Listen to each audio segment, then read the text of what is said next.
Hello everyone and welcome to our first episode of The Witcher Genesis. I am nervous and excited, and I think everybody else is also feeling pretty nerve-sighted, we'll call it. But in case you don't know who I am and you're coming in from other people's streams, my name is MadameGandalf. I am a variety streamer here on Twitch, and this is the first time I've done D&D on my own stream. And yeah, I am playing V, a Witcher from the cat school. That's why it's a little cat symbol, not a wolf symbol. And despite it, everybody saying how the wolf symbol is the Witcher logo, there's reasons why I have the cat one. So my character is kind of finding her way in the world and is a little bit hard to read and can't remember a thing after her Witcher training. So we'll see how her character kind of develops over time. But I'm going to pass you on to Slade, our lovely DM. Thank you. Hello. Yes, I'm Slade, and I will be the Dungeon Master for tonight's episode of The Witcher Genesis.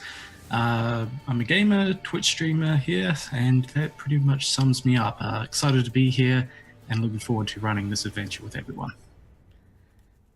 And so I think that brings us on to UT and an earthquake. But UT... Hello, I'm itsTina32, playing Cirrus Sorcerer. He pretty much have lost his parents, and he's actually in the world trying to find his grandmother. We'll see what happened. And then on to Oh Baby 190. Rachel! Hi! My name is Oh Baby 190. I am a partnered variety streamer on Twitch. I've been around for 3 years, and I've been in more D&D campaigns than I can count, but that doesn't make me any less excited for this one. I am playing Vestrin, who goes by Vess. She is a source mage. She was born to two very loving, also magical parents in a coastal town. But she doesn't quite have a hold on her powers, and her main goal is to figure out just how her brain works, and she's hoping that going on an adventure, she can figure that stuff out. And I'm super pumped to be here. Yeah. And then our D&D virgin, we have Tina. Hi, I'm Tina. itsTina on Twitch. I'm a variety streamer as well, partnered variety broadcaster just like Rachel. It's my first D&D session, so I'm really excited, and I'm playing a human bard.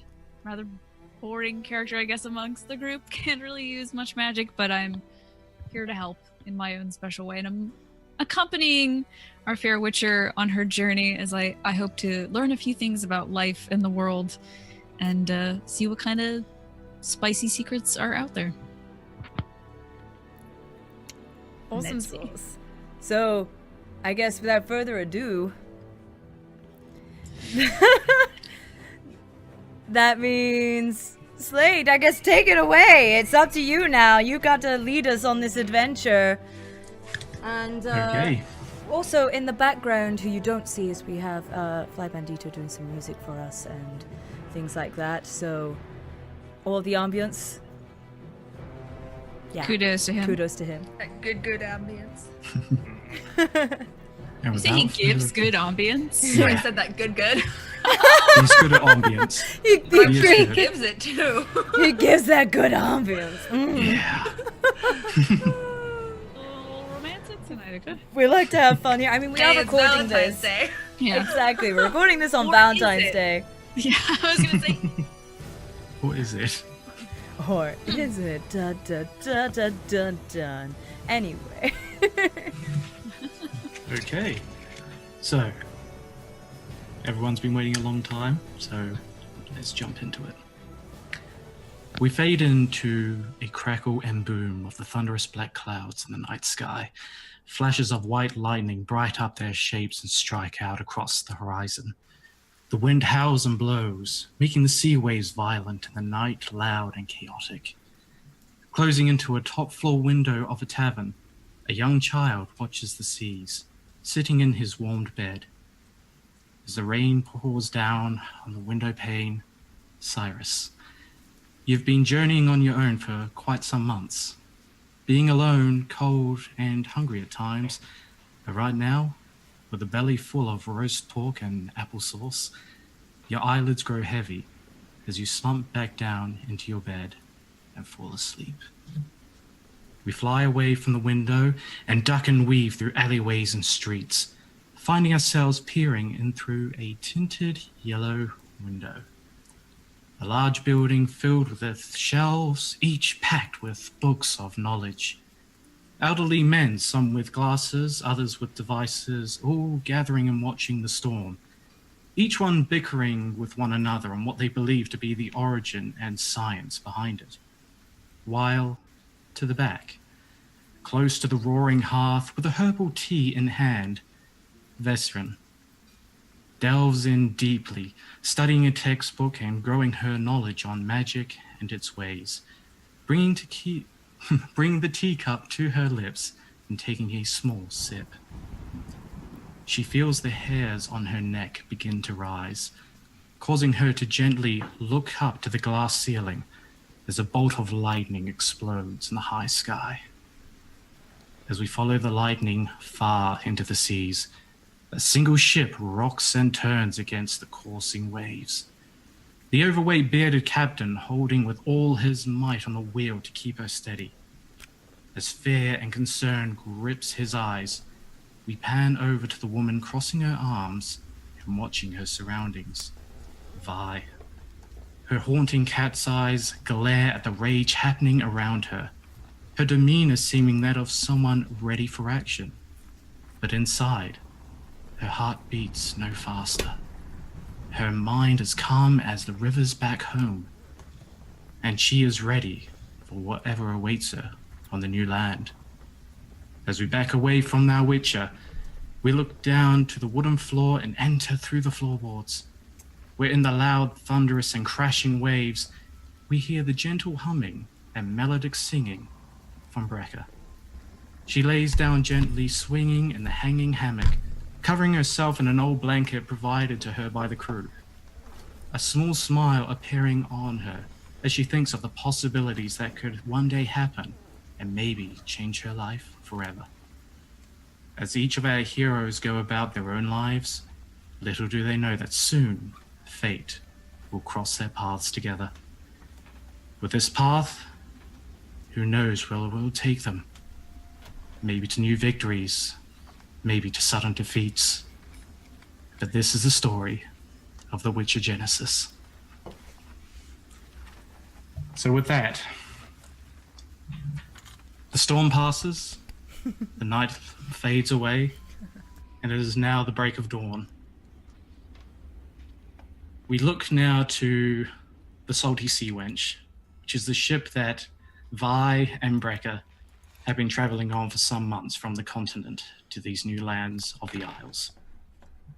The crew is working hard, making sure that she still stays afloat. Some of the ship has taken damage. Nothing too serious, though, that makes people chaotic. Vi, you're up there alone, thinking to yourself in your thoughts. Tell me, what's going through your mind at this point? I don't like ships. Why do they have to sway so much?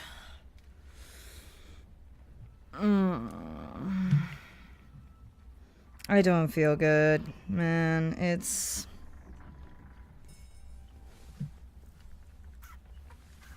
And she turns green and kind of clings to the side of the ship a bit more, basically trying to will herself to not throw up at any point, pretending that she has composure, which she really doesn't. She just tries to pretend that she does at all points. As you continue to think and holding your own constitution in your stomach, you hear some loud footsteps, and looking behind you, seeing the broad-shouldered and long ginger-bearded captain, smelling of bacon and sea salt, He gives you a friendly smile and gently reaches out his hand to place on your shoulder. Space bubble, man. Well, of course. Sorry, Mistress Switcher. Do you want the bucket again? I mean, there's like a whole ocean right there. It'll be fine there, right? I suppose, as long as you know how to aim. Just not on the deck. Gotcha. Ay. How much longer do we have? Are we very far away now, or...? And he pulls out a small telescope and hands it towards you and points in a eastern direction for you to peer out with. And as you bring it up and look out, you see the land named the Isles out in the distance, a small port in town that you're heading towards. Not too long now, Missy. Should be a couple hours. I've never been so excited in my life. And she just clings back onto the side before letting out a big retch. He watches in somewhat of a befuddlement as he thinks your sarcasm is not cool. But at the same time, you're feeling ill, so he's going to let it pass as he backs away and makes his way down into the galleyway area, knocking on one of the doors. Mistress Bard, are you there? Yes? May I come in? Sure. And he gently pushes on the door, making sure that everything is okay before opening it. Just to let you know, we'll be docking in a couple hours. Oh, yes, good. Thank you. And how is the Witcheress? Fine spirits, but a bit of a upset stomach, I think. Poor kitty. Well, I'll join her on the deck soon. Very well. And he closes the door and he goes back to what he's doing as we pan away from the ship now and flow across the sea through the docking area, through the markets, into a large building with a sign at the front called the Cabin Tavern. As we see a little young teenager hopping up on one of the stools. And before him is some lovely porridge with milk slumped to the side, and a lovely woman with, a toothless grin smiles at you. It's all right, Sonny. Here. You make sure that you feed yourself up now. Thank you, madam. It's really generous of you to lodge me here. Oh, of course, sunshine. Now listen, we don't want you catching cold in this storm, okay? So listen, you stay as long as you need. Yes, thank you very much. Okay. And he backs away now as a certain sorceress's hands place on the tavern door, and Brecca opens it. And Brecca, as you open this door looking in, you begin to notice that the tavern is rather busy than what it usually is. A few newcomers from different towns, some guards wearing symbols of a white crown. And you being in here in this the Isles for as long as you have, you know this to be the guard for the king of the Isles. So to you, this is a little bit strange, but this is unheard of guards being around. And of course, Bertha, the toothless grinning lady, looks over to you and is like, "Oh, hello. Breakfast?" To me? Oh, my bad. Man, that's really getting the, Oh, it's all good. Yeah, thank you. No, to, I mucked the names up. What a way to go. Oh no, what delete? Veserin. Hello. Wow. Hi. It's all good. Hi. I could be a sorceress too. I should do character development. I'm not perfect. It's only taken 15 minutes. Wait, can you do it again? Of course. So, Vesserin, as you place your sorceress hands on the door, opening it up, you look into the tavern and notice that it's more busy than usual, noticing that there's new folks from different ports and towns. You notice as well that some guards there wearing the white crown symbol, usually associated with the king of the Isles. And Bertha, the toothless grinning woman, looks over to you. Good morning. Breakfast? Sure, what do you have today? Oh, what do we have? Oh, we've got some porridge or, bacon is always on. If you really want, though, I can probably go fetch a couple eggs. It might be kind of far off, but do you have any fruit this morning? Fruit? I know it's kind of a long shot. If not, it's fine. Fruit. No, you... Give me a second. And she goes behind, she opens the door, she's like, George! Yeah, we got one of those people here. Fruit! One of those people. Just close the door. Bananas and coconuts.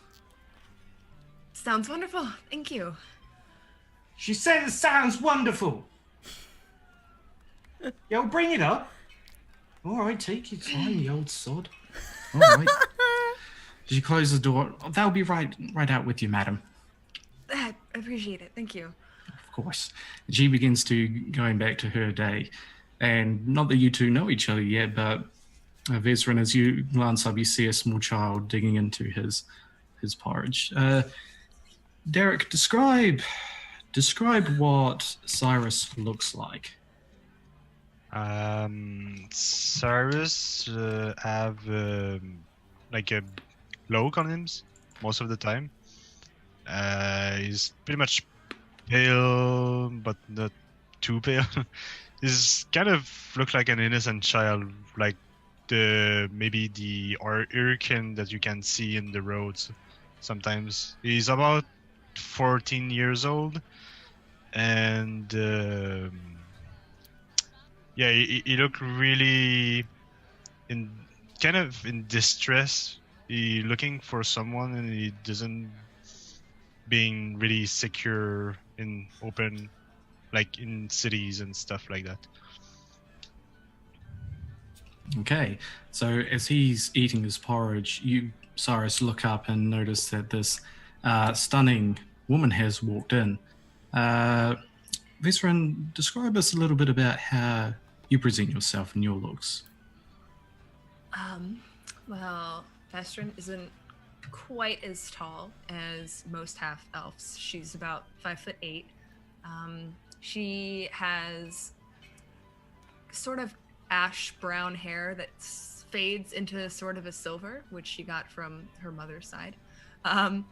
She's got bright violet eyes, and her skin is more so on the tan side because although she is in libraries all night reading in the daytime, she likes to be outside. But she has a warm, welcoming kind of way about her. So she's nice. She's nice. Awesome. As she goes to her own table and sits herself down, looking out now as we pan to a glass window and doors shut as the food is brought up to you. We look out into the distance now as a few hours pass and the ship now begins to dock. And the captain, once again, comes up with your luggage. I'm guessing you have your items on you, unless you have put them in storage. Either way, he brings them up and he places them down your feet. Okay. Well, there you are. This is where you wanted to go. How much do we owe you? Don't need to worry about it. That's been sorted. Now, you never really told me, but why did you want to come here? I don't know. I'm trying to fill in this bestiary thing. Some dude with long gray hair kind of walked off with the only copy that everybody has, and so I kind of had to make my own. So I see. I'm just kind of finding myself, because clearly the life I lead is just so fulfilling. Right. Okay. And he slowly steps back and calls out, Mistress Bard. As he calls out quite a number of times to call you up on deck. Oh yeah, the jovial one. I heard that. Are you coming or what? I need Right away. wine. Wine. What am I, a cup maiden? And I come up from below the deck with my kit and my stuff on my back, and hitching stuff together so that we can get on the road, and casting a glance at Vi. And I see that she is, insert description here, my Witcheress companion. She is around about like 5'8", 5'9", pretty tall, but not like whoa, you're tall. But she also definitely looks a little bit different from most people who tend to walk the Witcher universe. She's definitely not from any of the very well-known Isles. She believes that because of that she's from Zeracania. Because she has got a more darker skin, more of a Middle Eastern complexion, and has these bright green yellow cat eyes that kind of really stand out against her darker skin, and this black kind of curly hair that's just a mass of waves that she has made no attempt really to try and tame. She's just letting it run wild. And on top of that, she has this chain that goes from her nose and dangles all the way up to her ear. And even though she is a half-elf, she seems to be missing the tips of her ears and wears these little metal cuffs instead in the points to bring out the shape instead. Okay, cool. So with that, as Brekka looks on to you, Brekka, tell us, what do you look like in the eyes of our Witcher? Well, probably the only woman she's run into that's taller than her. Given she's quite a bit tall, but I believe Brekka's 5'11", just a little bit taller, so she can still look down on me, but it won't be in a literal sense. Tall is, of course, almost freakishly tall. Broad-shouldered, which allows her to have a large capacity for her lungs. We're not going to go here. We're going to go lung capacity, all right? Fair-skinned, though being from Skellige, she's a bit wind-whipped, maybe a little chafed. Weathered, but not uncomely. Maybe a bit, rather than beautiful, maybe striking or handsome, but not like a conventional gorgeous lady, but certainly not somebody that you wouldn't see performing as she loves to do. Brilliant. So at that, you two come together and exchange a few words before the captain comes up to you. Now, okay, listen, ladies. You'll be all right, he points to Brekka. I think you'll be fine. But you, Vi... Do you have a problem with me? You know I don't. I'm just looking out for you. Okay? Keep your eyes down. Just keep your eyes down, okay? Vi is going to kind of lean in and like really glare at him before purposely walking away with her eyes as like wide as possible. Just and storm off. Slinging her stuff over her shoulder really just aggressively. Ooh.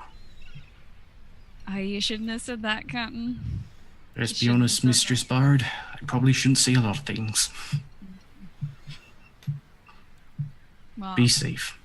I should say goodbye. Yeah. Brecca! I'm coming! Oh my god, why did I do this? And Brecca shirks her sack back onto her back and tucks her medallion into her shirt and saunters off behind her fair witcheress, who's running into trouble, most likely, glaring down old people and young people left and right, trying to appear as absurd as she can. Great. So Vi, tell us just a little bit before we move on. Your persona that you're living at the moment, are you glaring at people in the street? Are you keeping to yourself? Anyone that's right there on the dock who has clearly been working with the captain, she is purposely making wide-eyed eye contact with, like, almost taunting, almost scary. But for the rest, once she's past the ship's crew, where no one had probably overheard what the captain said, no, she's not purposely going out of the way to make herself aware or be made aware of by anyone. Okay, just making sure. No. As you walk a fair bit ahead, going through the docks and the markets, there's people selling their wares, mostly fishing tools and the such. If you want to purchase a fish, there's an abundance there. If you want to buy a fishing rod, there's probably a few there. But the one thing that really hits you is the smell of good cooked food going through in the streets, which leads you to the big building, and you notice over there called the Cabin Tavern. Is there wine? You don't smell the wine, but through your knowledge, a tavern would more than likely I have Witcher wine. senses. I'm sure I can smell wine. Oh yeah. So as you sense it. You just spent the last month and a half redecorating the side of a ship with your vomit. Are you sure you want wine? There's only one thing that can get rid of this putrid flavor in my mouth, and that is wine. So wine. Alright, you're gonna whine if we don't take you there, so let's go. You know me so well. And at that, the two of them enter. So both Viscerin and Cirrus, you notice that these two ladies entering into the tavern. One of them carrying herself in quite a good posture. You would strike them as somewhat of an entertainer or performer. The other one sort of more hunched down and keeping to herself, but at the same time, as you look at her, she doesn't look like your usual damsel in distress. Breaker, as you enter into the tavern, one thing that strikes you is you see another bard in the far distance of the other room, but she looks almost frantic, almost like she's working on something and cursing under her own breath. As Bertha comes on from doing her dishes and whatnot, leans on the table, just like, all right. Do you have wine? She just looks out at the sun in the window, just, we do. It's a bit of a rough night, was it? Bit of a rough fortnight. I like it. Yeah. Oh, I see. Okay, no questions needed. That's fine. Look, just a cup, yeah? And stew? Do you have stew? We have stew from last night. If that's okay. Nothing fresher. Well, we've just run out of fruit. Okay, well, last night's stew will do. Oh, we have porridge. Oh, Young boy over there. He likes his porridge. Oh, does he? I'll have some porridge, like the young Oh, man. brilliant. And wine and Stew. porridge. Wine and stew. Okay. Stew. Okay. Right. I'll take some honeyed tea or whatever hot drinks you have. That'll be fine. Oh, we definitely have plenty of that in stock. A Wonderful. lot of elves in these parts, so... Oh, George, would you stop with the door? Do you mind if may I speak to you directly, Mrs. Bertha? Oh, you can call me Bertha. Bertha, thank you. Do you mind watering down this one's wine? She's been ill. She's been ill. Right. Oh, I understand. A bit of a problem. Oh, I understand. It's fine. And No, the sea just isn't kind. Oh, don't worry, lovey. We're just talking about the stew. She's making sure that there's no there's no elves in it. Yeah, elvic mushrooms. Yes. Yes. Okay, good, because I don't like elven mushrooms. Okay. She just gives you a sort of a wink, the most obvious wink that you could get, as she goes behind. Oh, yes. Here, Bertha. I'm so sorry to trouble you, darling. That woman in the corner who's fretting. Would you buy her around for me too? Around? Oh, Lily. Oh, what has she done now? Lily! As she calls out, just shouts at her, and she gets startled and drops her lute, and you just hear this almighty echo as a string breaks on her lute, and just this shock and fear in her eyes, just looking back up and down to Bertha. She's like, yes, Lady Bertha. Oh, this lovely lady, she's brought you around. She's like, thank you. Poor dear. And she gets to trying to mend her lute as you hear another ting in a higher pitch, as my first roll of this adventure was a nat one. That spells great things for the future. Wonderful. Bodes well for us, guys. It bodes well for us. As she gets to working up the drinks and beverages, you hear some muttering down below as a quite small man pops open the door holding a tray with your stew and your porridge and makes away, and he just puts it up. Oh, here you are. What is that? You ordered this. Oh. Breck is a bit taken aback, having not seen whatever this man is, but is genial still, and takes her part. You got a problem? No problem. No. You don't like small people food? Have a good one. No, this is wonderful. Thank you so much. I appreciate it. And the stew for the transfer. Yeah, this stew's good. I made it myself. Hey, this is a stew, and guess what my name is?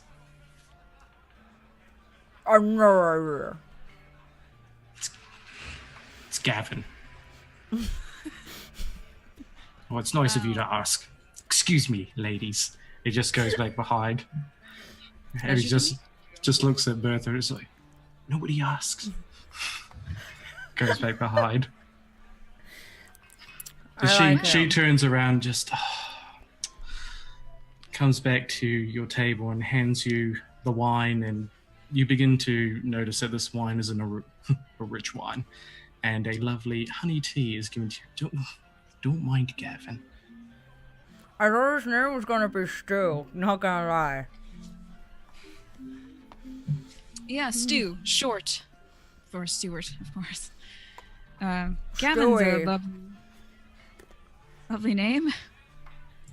Are there many of his kind on the continent, or? Oh, mostly northeastern,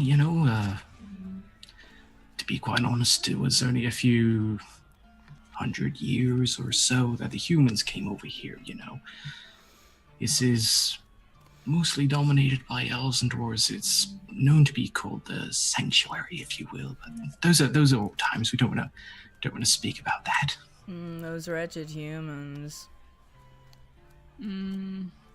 Well, I can't say that we've had the best history, but glad there's a place somewhere that the Witcheress can blend in as much as she can.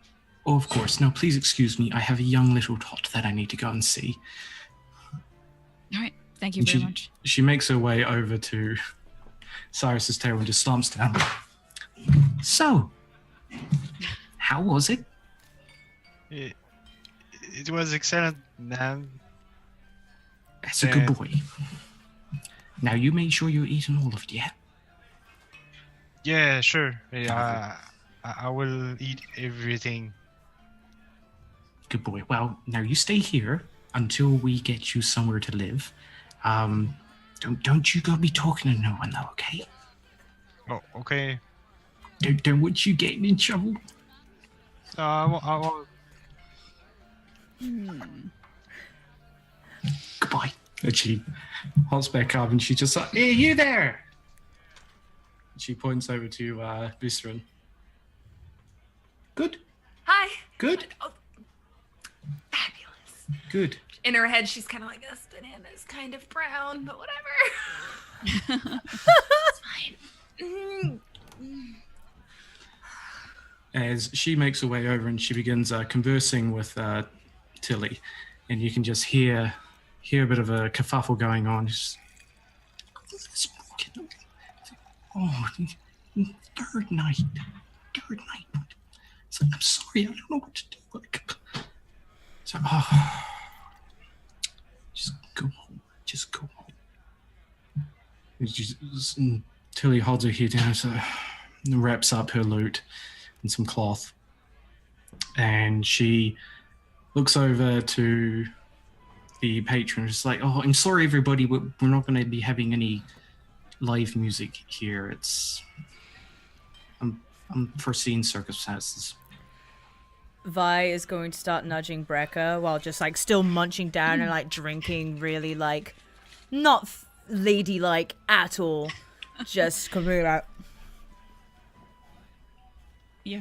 Yes, thank you. You're going to bruise me. I hear that you're out of a musician. Yeah? Why do you ask? Well, I happen to be a traveling singer. Maybe I could be of help, provide some entertainment for the night. pretty good. You're Thank you, those- joking. No way. Oh, this is luck. Okay, come over here. Brekka stands and throws a glance down at Vasola, who's probably not looking anyway, but why not throw him? Brekka! Woo! As the rest of you just hear this clap and this Brekka coming through, causing a bit of an attention to her. And a number of the guards as well begin to just look over and like, Looking at me. What? She's kind of good. Yes, as you so eloquently put it, with beef hanging from your teeth. Yes. Her. So shall I take the stage now? And oh, let's just discuss. What are your terms and conditions? You see, we usually take 90% of everything that's made. 90%, that's a bit steep. And you see, my companion and I just arrived here. I'm afraid we have nowhere to stay. I see. So, what are we thinking? Maybe half a night's accommodation? I don't know how one can sleep for half a night. She's kind of saving your guys' asses here, so... Okay, yeah. I'll tell you what, I'll make you a deal. Okay. I'll give you a night's accommodation, the both of you.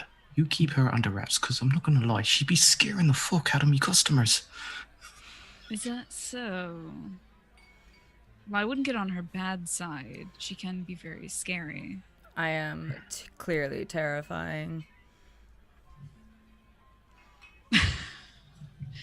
Right. She got the ears of an elf or something. Like, oh, sheesh. Oh, I can take them off. Please. All right, That's like, enough. how about, yeah, we agree on that? A night's accommodation? That sound, Full night's accommodation, maybe 30 or so florins thrown on top of that. Cover our expenses. Okay, fine. That's fair enough. I'm sure it'll earn it double over with the performances and the lovely stew that you've been serving. I like you. But go on, go show us your talent. going up there. Ladies and gentlemen, we have a lady from across the oceans. She's a bard. How do you perform? Do you have a stage name? I am Breka Amran, and Extra emphasis on the rolling of the R's. much like the rolling of the seas, yes. Oh, don't remind me. Yes, no, we wouldn't want to see any of that again. And Breka takes the stage. No lute or any kind of musical instrument like that. Perhaps a tambourine or a small drum to keep rhythm, and decides to sing them a gentle, warm song inspired by the various patrons of the inn, such as the very warm, comforting mage that she sees from afar, the young woman with the tan skin, and sings almost like a sweet song, like a caramel sweet song. Awesome. So if you could please roll me a performance check. All right. Oh goodness. This is her first roll ever. First roll of the game! Which dice should I roll? So roll 1d20, so the big one. The big That's one. the one. Thanks. Here we go. All right.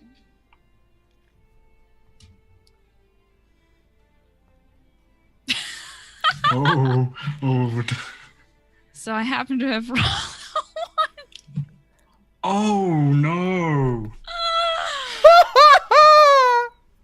Oh, wow. Okay, so because this is your first time, natural ones mean you automatically fail. So Oh boy. as you get up Nice. there, seeing a melodic tune, I'm tone deaf to the room, I assume. yeah, your volume from hearing the waves of the sea and the crashing and the loud noise that it is, to adjust now to what is a quiet room, you begin to reach all-time high volume, sometimes really screeching, and at points people wincing a bit. And when you begin to compliment some people, sometimes it turns into a bit of an insult. Certain things like, Wonderful. oh, that man over there with his bald patch. Sort of turning some people like, The she man with what? the shining pates, Yeah. Things cleaning like the that. gravy off of his plate. Yeah, and some of these things to Cyrus and Vestrit, some of these things might make you chuckle a little bit as to, oh my goodness, this I told This you is she was something amazing! Told ya! It's like the first time you kind of see a big smile kind of on Vi's face. Just Ugly smile. with that, Vesserin enjoying, if you can, the fruits that were provided, you begin to notice two white crown guards that meet up with each other, and one in front of you on the outside unscrolls some paper and looks at it, and then peers in through your window, and he sees you there, and he sort of glances back at the sight of your gaze, and then scrolls it back up and puts it away. And the two of them begin discussing amongst themselves. Now, if you'd like to try and listen in, you can do that with a perception roll. I would like to do that very Okay, much. go ahead. Can I also double check, what was the name of the tavern that we're currently in? The Cabin Tavern. The Cabin Tavern. How's the 14 gonna do? Okay, 14. That's actually pretty decent. So, as you glance, and he glances back, they move a little bit away, but you hear through the muffled pane of the window glass just, you sure the kid's in there? Well, yeah. I mean, we've been looking for this kid, right? That's a kid.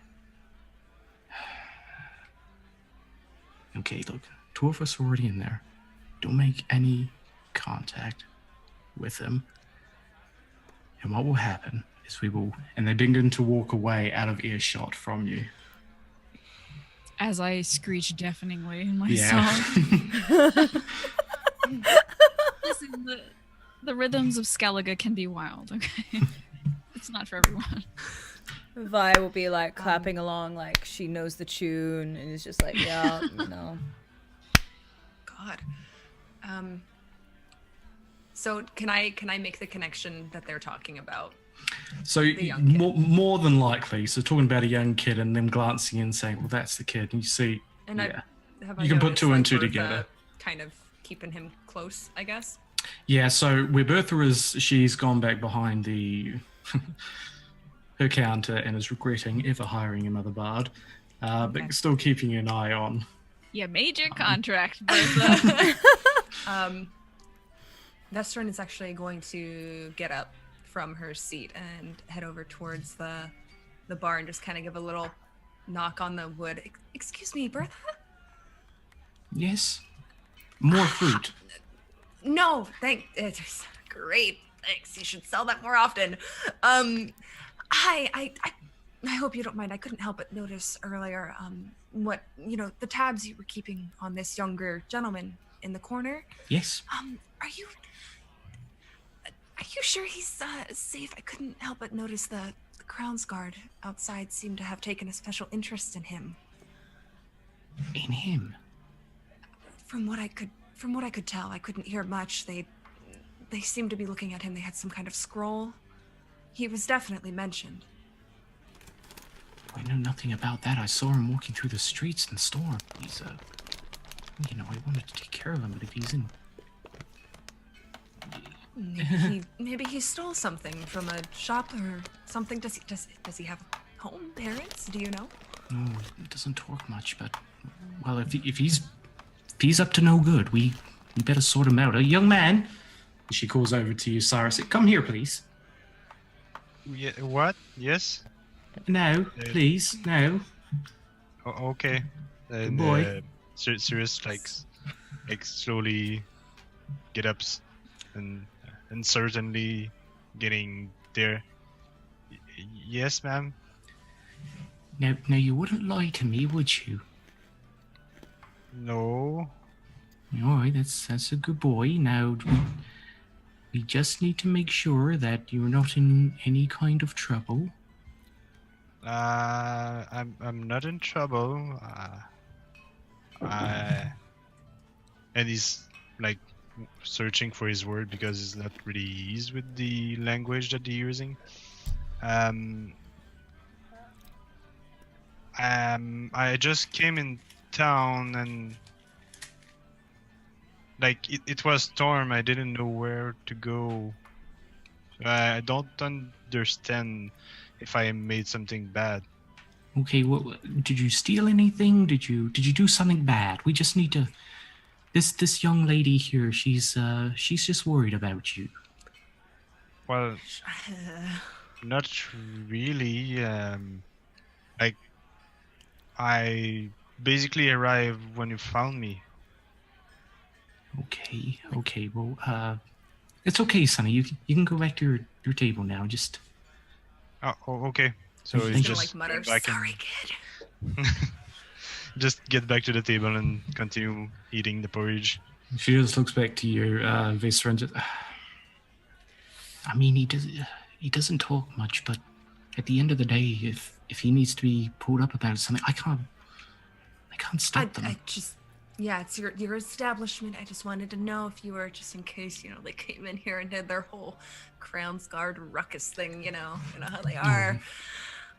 Oh, bless you. Yes, please. Oh, look, we'll keep an eye on him. We just, yeah. Yeah. Do you need anything else? Yeah? Some tea would be great. Tea, of It'd be course. wonderful. Yeah. Thank Lovely. you. No Thanks. I'm worries. gonna head back over there. And as she steps behind and you go back to where you were from, you see one of the guards push open the door and just close it behind him. And he eyes at Cyrus for a quick, brief moment before looking up at the bard and just making his way to the rest of his companions at another table. He takes out a paper and lays it down and points to both of them, and they all just sort of look at Cyrus and just nod. Can I actually move closer, like Yep. to a closer table towards him? For sure. So as you move closer to the table, to the side of them, looking over, you see that it is just a weird drawing of Cyrus. It's like someone is new at a caricature, as it were, and just a small description of basically, child aged 14, named Cyrus, to be captured and brought back. And that's when they all look over and look back and he puts it behind his chain shirt and stands up and makes his way over to the door and leans on it as he just waits and waits. And he looks up to Brecca, and as her song and melody begins to die down, the two of the other guards stand up and with a bit of a march in their step make their way over to Cyrus's table, one behind Cyrus and the other going around and placing their hands firmly on the table and looking at him. What's your name? And that's What? Cyrus, right? To Cyrus. Yeah. Why? Listen, You're kid. asking my- Listen, what's your name? Cyrus? Why are you asking my name? Right, stand up. Wait. Why? Listen, I'm kid. eating. Shut up. Stand up. Wait. I'm kidding around. Wait. No, but I haven't finished, and the lady there offered me the. Forget it. Like, And- is looking behind and trying to have the consent of like the Berta, Yeah, trying and to see what's going on, and Bertha's reaction to this is just sort of sorry and back away as she goes back. And Cyrus, you just see this pair of hands come over your face with this cloth and gagging you in the mouth. It's like, can Everybody I Can I do a stand back. perception roll? yeah. can I Like, everyone can notice Can this I now. ask Kitty to do a perception roll? Everyone can see this happening. So you can don't I need try to to roll for this. avoid Yeah, getting you can. cuffed and just like I want to dodge? and try- Absolutely. So, how would you like to attempt this? Like, what type of skill would you want to use? Well, I'm basically just like as he tried to like grabbing me, and I just like to try to dodge and slip under Yep. the tables and try to run away. Okay, that's cool. So I think we're just going to call that as flat dexterity, unless you want to make it some sort of. I could see an argument for acrobatics if you wanted. Yeah, but it's not really acrobatic. It's just like trying to slip. Slip round. Okay, so that's cool. So just roll me a flat dexterity roll. Okay, so D20 in the box.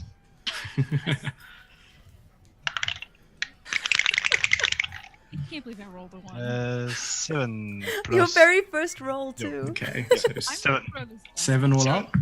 Yep, Dice 7. Dungeon. Okay, as your reactions and your reflexes take you a little bit, as your eyes are firmly fixed on this guard talking to you, it takes you a second too late to realize what is happening as this cloth just launches into your mouth. You feel it tied quite tightly behind your neck as you are gagged. And the rest of them now, the one opening the door, the guard that was leaning on it, and the one standing up and interrogating him, going, "Hang on a second, guys. Our business." And they begin Can I- to How basically. close am I to them? So the closest ones would be Vi, who is in the table closer Can I roll to Cyrus, for- and then for you, Vezran, you're a couple tables back now looking on. And Brecca, from the stage, you just, as you're no longer playing your music and the rest of it, you're just seeing this commotion happen down below. Yeah, I would definitely like to kind of either roll for a perception, or if you feel like I've definitely perceived this, I want to stand in the way with my blade drawn, my katana. Yeah. So you just see So do I see it? this, yeah, you do. So you everyone is easily seeing this huge commotion Okay. going on. Stand up drawing your katana, is it correct? Yes. As it just smoothly comes out of its sheath. And you move into the blocking the exit way for them, and he just turns around, looking almost befuddled, and looking down at the blade, and looking back up. You're the kid's mother? Do I look she's still got her mouth full of stew. Do I look old enough to be a mother? Put it down. Why are you arresting a kid? It's none of your business, peasant. Put the Is it sword the- down before I drop you. Is it the guy that's holding me, or is No, someone so else? that was the guy that was interrogating you. Okay, so kind of like as is the other speaking, can I try to struggle in the same time and Yeah, kicking? for sure. I'm going to say this is another dexterity check. Is it We're gonna- dexterity or strength check? So if you're wanting to break it, so break out, that's one thing, unless you want to wriggle your way out. Oh yeah, probably more wriggling. Yeah, so I'd say that's dexterity. Okay. So I'm going to have a DC of 15 for that.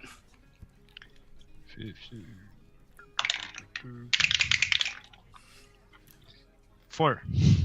Okay, so as everyone is seeing that this small teenage child is like, in French, he's holding you, Wow.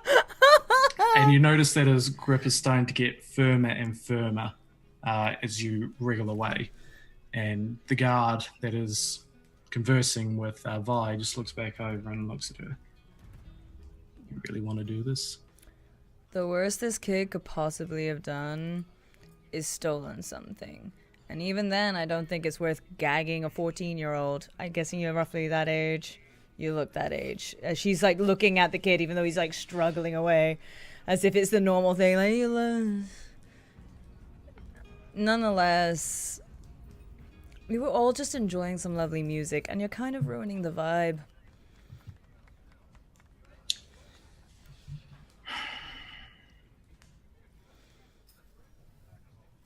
I'm sorry to do this to you, madam. I can interject and maybe step in and avoid bloodshed. My friend here is a trained killer. She may not look it, but she knows how to gut a man from his jowls to his belly button. And the guards looking to you at this with this description just... Yeah, I would hate for the White Crown or whatever you are to lose 3 fine, well-figured men, as you appear to be, to 2 wanderers here who are just trying to keep peace for the night as we stay here in this tavern. So it'd be wise if you do step back and let this young man go. What the charismatic one said. And she's like kind of using her katana as like, Gesticulating. yeah, just for gesticulation, and just like kind of what the charismatic one said, and then points it back. And if I can have an aside to Vi, I'll be like, Kitty, let's not get into any trouble here. We just landed, and I'd like to have a nice bed for the night. Okay, well, if they really insist on taking the child, I'm not going to stop them, but they shouldn't bully a kid. I know, but let's keep the floor clean. So in the Shall we? meantime, I'm going to continue pointing at you with the pointy end. Mm-hmm. You're travelers here, aren't you? Maybe. You see, I don't know how they do things in your shit pile of a land, but here we have standards. Excuse me, she says from the corner, like standing up. Hi, not a traveler. Kind of know how things are done here. Aren't you supposed to tell him why it is you're detaining him? And they just look a little Before bit you do the flabbergasted. gagging? It's just, If I were you, I would let him go and then talk to him. And then maybe the she like looks at Vi and is like, then that one won't Sticky have with the your guts on pointy ground. end. Yeah, that. And behind you, Vi, the one that was opening the door, you just sort of hear this. She's bloody right. Yeah, I'm gonna like walk a few paces closer, like towards the one with the kid. Like, you want to let him go? Is that, she's right, Michael. You can't let him go. Yes. I had to get him. Fine. Vi kind of gently starts to stroke the cheek of the guy that was being like aggressive with him, but with like the blade. Like, there's a good little pointy guard. Oh goodness. Before sticking the katana back into its sheath. All right. And then he looks back and just. And Cyrus, you begin to feel the grip around you loosen, and hands behind your head untie the cloth and get taken out from you. As soon as I have like more liberty, I just like run away, just behind the ladies that just saved me. And he runs Question behind is what you. happened. And they all just look at it. The guards are all looking at each other and it's like, I mean, rules are rules. give me 2 seconds. And him and the one by the door go outside and it closes and you just hear this, ow! And he comes back in on his own. Okay. Cyrus, come forward. I'm looking like the ladies, see what is going on again. If I should. Can I accompany him? Can I maybe put a hand Yeah, on I'm his standing like shoulder? right behind him, cross-armed. Yeah. Oh, are you his mothers? Might as well be, the way you've been talking to him. Listen, official business. If you want to be official about it, you kind of, meddling in things you shouldn't be. So I don't want to have to arrest you for interfering. So Cyrus, Again, you're doing this in a public place. you've studied law, haven't you? I've read a book or two. I like this one. Yeah, she's kind of smart. You should also try to be smart. It would do better for you. And the rest of your friends. Okay. Peter, we're off. We'll deal with this another time. I was lay into him with some vicious mockery. Wait. And the both of them get up We're and lucky. exit outside, and looking out from the window, they're all just...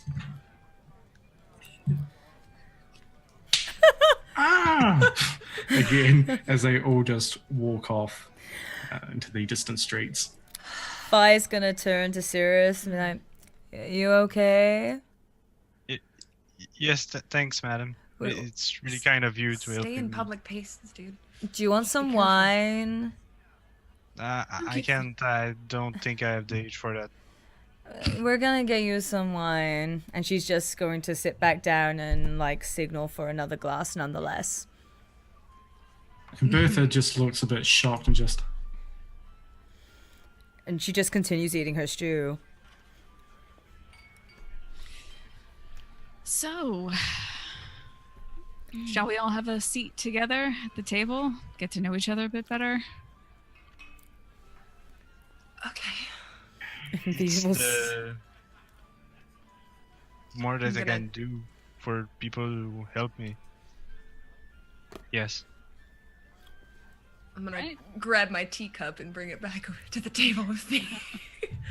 Hey, we can clink our teas And a together. book. Yeah. Tea with honey. Twins. You guys are delightful. So, I am Reka Amran. I don't normally perform on the spot, so forgive me Oh, you were great. She's lying. It was kind of a terrible performance. Listen, it's not my best, but No, it really wasn't. you haven't even heard my best. I loved it nonetheless. I'm glad it pleased you. And young man, who are you, if I may ask? Just a boy. Like, my name is Cyrus. Cyrus. I'm from Fleuve in Toussaint. Yeah, you should probably not tell so many people your name next time, because apparently people are after you. Yeah, but he asked me my name, and he seems to be a war guard or something. I couldn't just lie. I never really lied. You can lie to the guards. It makes things easier. Really. They just lied to me. They said that I was good. I mean, you see, they weren't struck by lightning. Yeah, It's but- all right. If they tell you that you're good, then you're just continuing making errors. Oh, he's innocent. You're a long way from Flovive. Do you know that? Yes, I walk all that way. It's really long. Holy crap. You walked. You walk to Yes. the islands. That's Well, not really walked, and I took the boat at a certain point, but yes, I pretty much walk all my way through here. that's a fucking long way, dude. Oh, wait, sorry. That's a Very. very long way, little dude. Can Did you you cuss run in away front from of- home? Where are your parents? We There, can take you to them if you need to. no, there's no one's waiting for me. They're dead from a couple of years ago. I'm sorry to hear that. You're on your own then. Yeah, I was living with my mammy, like my grandmother, I think, in your language, and yeah, she disappeared one day, and I just started to walk, trying to find her way, when I noticed that she didn't came back.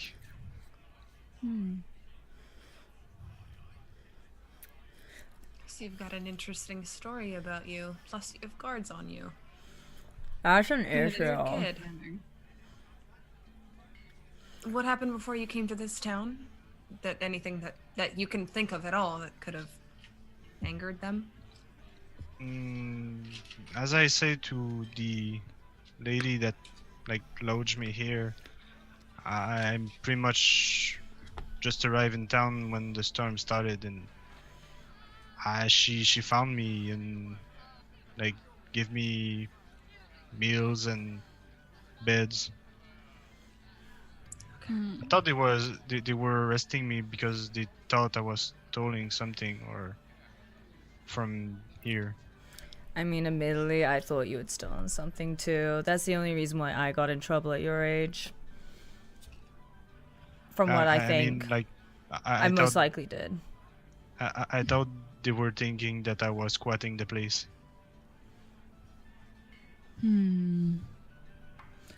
Look, do you have somewhere to stay? Well, the lady gave me the room upstairs for the nights and maybe more other nights. We had to haggle for it, and she just gives it to this kid.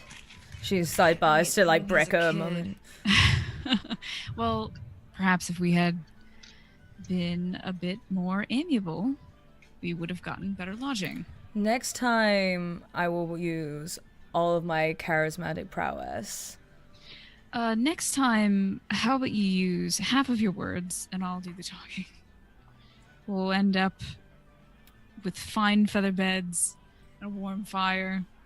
400 thread count. Silk as fine as you'd like. Okay, deal. Anyway, so you warm, comforting lady who knows lore. I didn't catch your Sure. name. I'm sorry. Vesrin, but you can call me Vess. It's easier. You're from here, Vess? Not exactly. I'm from Sintra. It's a coastal town. Oh, Sindra. That's Yeah, indeed. It's nice. Yeah, It's a nice town. I miss it, but you know. And you two? I didn't catch your names. Or Brecca. She mentioned your name, but pointy one. My name is Viosola and some sort of elven last name. You can just call me V or Vi or... Yeah, just V or Vi. Whatever. It's fine. You don't know your last name? It's Viosola Lisilian. That's not difficult. Selvin. I can't be bothered, so just call me V or Vi. Or Kitty. We got No, so many you names. do Not not call interesting. me Kitty. No one calls me calls you Kitty? Kitty. Mm. Oh, do you call her Kitty? Oh, are you two like a? Is this like a? Oh, No. No. no, Oh. no. Oh. I'm sorry. I am. oh no. It's okay. She's just not She, quite like, my looks at, type. She's a bit too Cyrus, talkative. and she's like, nothing inappropriate. She's just she's Ren. he gets it. And then she just kind of holds out her hand for a fist bump. And doesn't You- get one. You okay, so what you do if somebody holds out their fist to you and doesn't hit you with it is you definitely raise your fist and you do this. And that is a sign of camaraderie. It's a It's strange kind of- Zeracanian thing. We don't. It's kind of misleading. Like, why are you showing that you want to punch someone but not punching someone? I'm just being aggressively friendly. She's practicing. Men came up with it. Okay.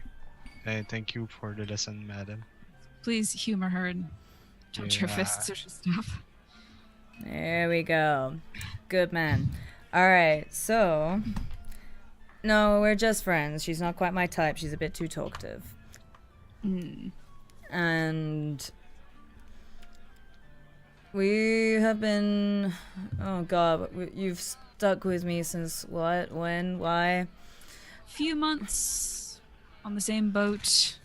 She came to my village, outed Aleshan. I helped. Aleshan. Wow. Oh, you know what those are? Again, books. Oh, wonderful, wonderful. I'm kind of a witcher. It's kind of my job. Cat eyes. Those are right. Yeah, so the witches, the story has been travelled to the land. Sightings of them in the Isles have been extremely rare. Okay. What you would know about them from some stories and some books, some are legends about them turning into literal monsters.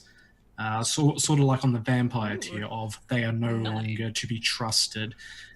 Where others are they as saving graces and heroes and heroesses that bring peace to lands. So in your mind, this is sort of, what is she? I'm gonna like lean in closer over the table and be like, so are you like one of the evil ones or one of the not evil ones? Yes. Are you like in between? Yes. You know, your eyes always look like that because I've read things and they're very interesting. Not in a bad way, definitely not in a bad way, but it's different than what the book said. It's so. Do you see color the same way? Oh, if it helps, I can just do this. Would this be better? No, did it sound like I didn't like her eyes? I wasn't meaning that. And she gets touchy about them. Something about puss peepers or. She's just gonna like, The only thing that it really helps is I can kind of see in the dark a little better.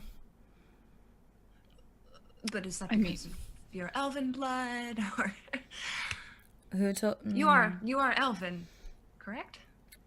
I noticed the, Ding, you know, ding, she ding. like flashes her ear. Mm. Yeah, though. And V pulls back her hair so you can see that the like tops are like cut off and a little scarred at the top. Hurt?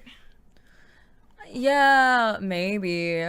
I think I must have cut them off because I didn't like being an elf. I think I have very little recollection. Were you, I don't know, were you drunk or something? No, I don't know. It's a thing. Is she drunk now? Honestly, I can't tell sometimes. Right. Oh, but on the subject of Okay. eyes, I noticed your beautiful eyes. Lavender? Or Oh, yeah. My mom's, you know, they're not my mom's eyes. That's weird. My mom has eyes. They're. Thank you. Thanks. Yeah. She's funny. you're quite welcome. Well, where are you staying for the day? I see that Cirrus and my little camp were staying together. Do I know? Was I staying here originally? So originally you were staying here, but you do have your own quarters at the library that they have offered you. Okay. I come and go. I eat here a lot when they have food that's not 3 days old. But I actually stay at the library a lot. They've given me a really, really nice room. They let me use their books. Fine gentlemen. A little weird. Sometimes they smell a little bad, but I think they lose track of time when they're reading. But they're nice. But you three are all staying here? For a time, yes. Until this one finds a contract and starts earning her keep. You guys just kind of go wherever, huh? You go a lot of places?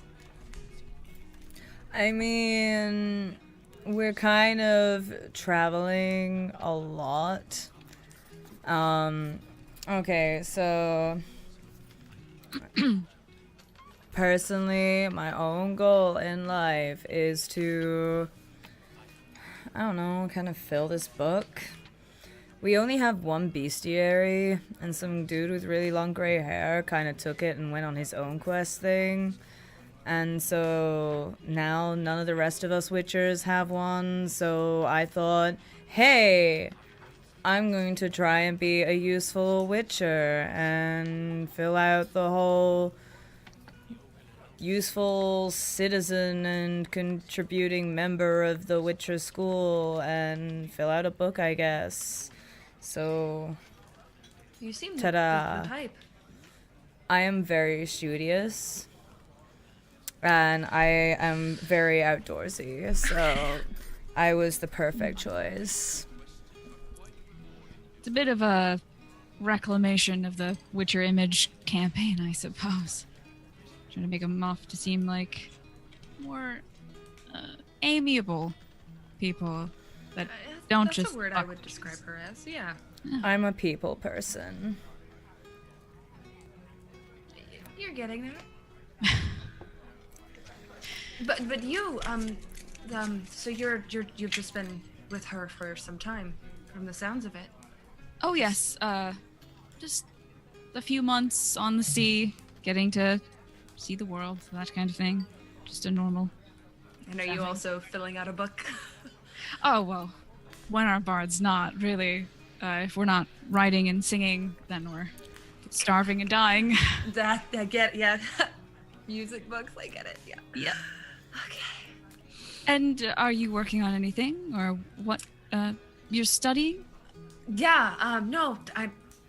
It's weird to say I'm studying myself, because kind of, it kind of maybe like blew up a ship one time. No one died. It was fine. There was like a duck on it. But, I had to just try to figure out why that happens because it's so annoying. You blew up a ship. Yeah, I was like on a date with this really, really cute guy. He was great. Anyways, and he kissed me and it was wonderful and I just felt this sensation in my chest, like an explosion. It was just, the feeling when you meet someone that you really, really love and it's just wonderful. And I thought that my heart was exploding, but it wasn't my heart. It was a ship and I got in trouble from it. And that happens sometimes with, magic and yeah. I'm not good at explaining it because I don't exactly understand it. That's why I read all these books. Brecca.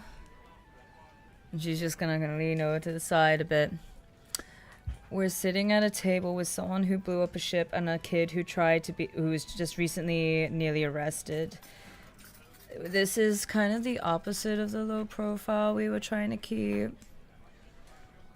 On the other hand, this could make for a wonderful balance. So, why don't we investigate the boy? The ship-blowing woman?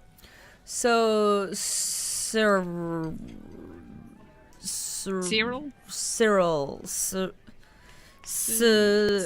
What's your name, kid? I'm Siren? Cirrus. Cirrus! Jot that one down. Cirrus. Alright, so you have no idea why they were trying to arrest you. You can tell us. We will keep it safe. Mum's the Not a word. word. Just I really thank you again to helping me, and if only I knew why they tried to capture me, I would surely told you. You have no idea, really. You just came here and suddenly they're putting a gag in your mouth and trying to take you out the door. Well, you were there. You saw them. They asking me my name, and as soon as I give them, they're just starting to gag me or something for no reason. You also have not blown up any ships, have you? Because I could assume that would Bring some attention. The only ship that I get in, it's the one I just used to get here. And at my, what's the word? Like from what I remember, it's still on the dock right near here. So you just got in today? Or this week? Yesterday. It's my first night here. First night here, and the guards are on you already. Do we? Oh, sorry. Oh no, it's okay. Good. I was gonna ask a DM question. Do we know how far the Crown's Guard is this just for this city or are they? So they cover yeah, multiple cities? there are different types of Crown's Guards. These personal Crown's Guards, then there are infantry, whatnot. This one seems to be more on the infantry side of things. If it's not uncommon to see them, but for this being the coastal town that it is, it seems a little strange that they would go from all the way north, where it takes a few weeks of travel, to come down here for a particular person. So in your mind, this is, since they knew him by name, maybe he's not telling you the full truth. This is where Perception check? Or do an insight check maybe?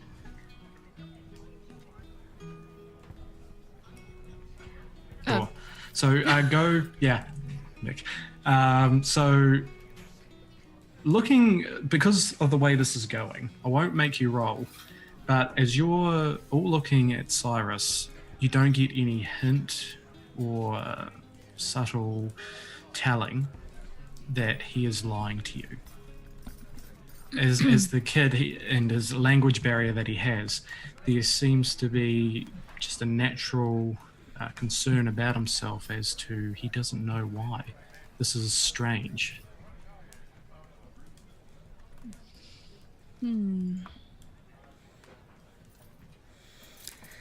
Alright, so for one, are you gonna finish that? And she points at the wine that I'm assuming right now that Sirius has not touched it at all. The wine that she got for him. You could just probably take the glass. Yeah, now. I'll just take the wine glass from in front of Sirius that I'm assuming he has not touched. And just like start drinking it myself. Okay, so you're gonna fit. Okay. 2. So we're all staying here. Convenient.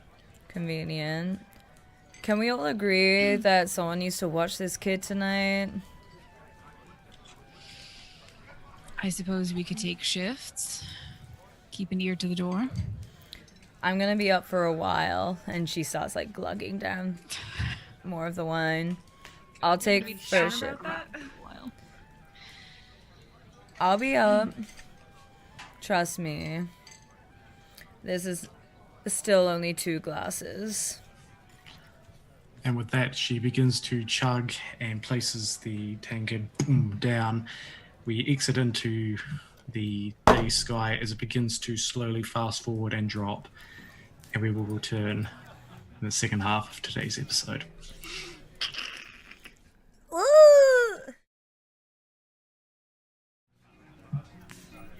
Okay, and we're back. So when we left off in the last break, our heroes all got to know each other and had a little bit of a kerfuffle with some guards.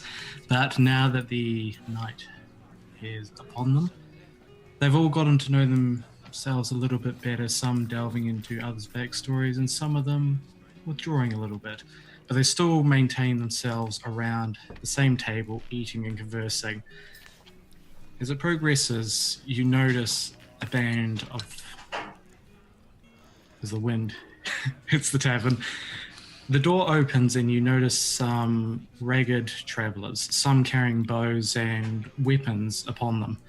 And they look defeated, some of them look bloodied and wounded, and a few of them slump down onto their own table, and another one just gets an old torn contract and a nail and just boom, plants it into the notice board. And he looks over to Bertha and just shakes his head in despair. And she nods to them and she begins pouring them different drinks and just, no luck? Yeah, there was luck. But, we didn't save this one. Okay.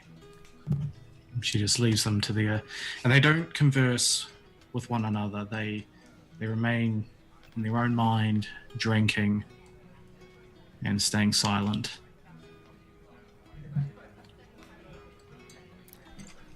What do you guys think that's about?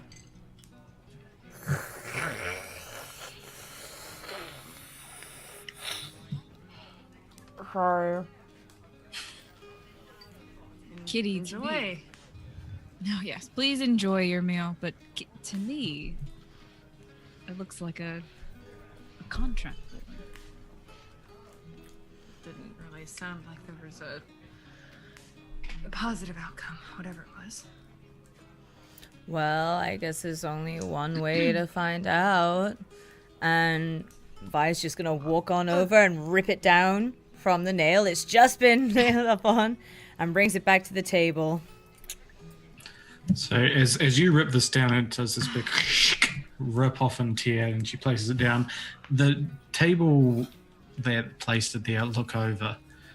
And they look a little bit befuddled amongst them as to who's just taken it, but just don't bother. And placing it down, and you notice that listed on this contract, there's no reward for this, but mainly in very uneducated handwriting, missing farmers struck down in the forest. Please help us. and it's the contract is Bertha, to whom to speak. But other than that, there seems to be nothing on it. So it's from Bertha. Correct. Interesting.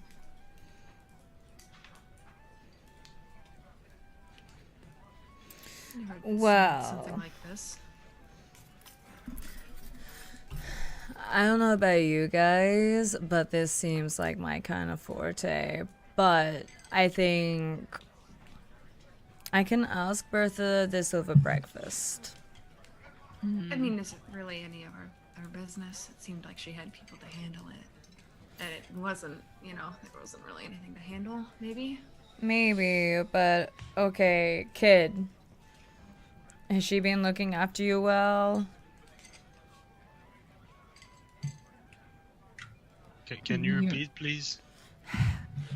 Has she been looking after you well? Yes. You mean the Has she Mm, taken madam- care of you, Bertha? Big yeah, lady. the madam there? Yeah. Yes. She gave me meals and she gave me a bed to sleep over the night when I was outside in the rain. I didn't ask anything, she just came at me. Do you want to repay her? Well, of course, I'm very, very grateful. Would you like to go on a bit of an adventure? Kitty. I That's can't really do anything. I pretty much can heal people. My grandma show me how to use herbs and stuff to heal people. And Tomorrow. I mean, he's just a kid, and it seems like this has something to do with, something bad could have happened to all these farmers. Is it really a good idea to take a kid into something like that? A kid that the Crownsmen are hunting and makes us a He's very safe large here. target. I mean, just saying that if he does a favor for this Bertha, whatever, it makes it much less likely that Bertha is going to open her big mouth. Just saying. But they already know that he's here, so she doesn't really have anything to let out of her big mouth. But maybe any extra details. Tavern ladies, they kind of hear a lot of shit. And they kind of are very open with what they are willing to talk about. If we find these missing farmers, she may kind of feel like she wants to owe us a favor. also, I think if I stay there alone, that you won't stop them as you did. She didn't stop them, we did. Yeah. Fair point. Fair point. Well, I guess we have a young ward in our company. I'm sorry. Don't apologize. It's fine. We'll. You're making things more interesting. Oh, more interesting like that. I But you'll be- clearly yeah. love adventures. I have such a joy for life. Really? You can't tell. I love life. Now, Vess, I'm afraid you got involved in the scuffle as well with the Crownsmen. Maybe it's not safe for you to stay. I could kind of use her book smarts, not gonna lie. You seem handy. Like book smarts. It's not like the only thing I do is read. I'm not like some goody kid that just sits in the library all day. I mean, I only do that like 5 days a week, but that's whatever. We've heard that you also explode ships and kiss boys, so you do have an exciting life. I'd yes. like to see Just both. one time. What? Don't mind Oh my me. I don't want to blow up another a ship. I just met you. I wouldn't even do it for like myself again. No offense. I'm sure you'd be a great boat explosion watcher, viewer kind of thing, but it's not really. I don't really want to. Observation do it. That's is why my forte. I'm not home anymore because I blew up the ship. My parents were like, "You should probably leave." So I don't really fancy doing it again. You know? Well, maybe we'll have the kind witchess watch after you and make sure nothing blows up around you. I'm clearly matronly. I appreciate the support, but there's probably nothing you can do. Something blows up, it'll blow up. So. Well, maybe you can help us then. Could use an extra set of eyes on the kid. She like looks at the kid. I mean, You did seem to care for him. You offered to step in and inquire. I guess. Okay, I mean, you guys you go a lot of places, and lots of interesting people you run into, and I'm sure there's.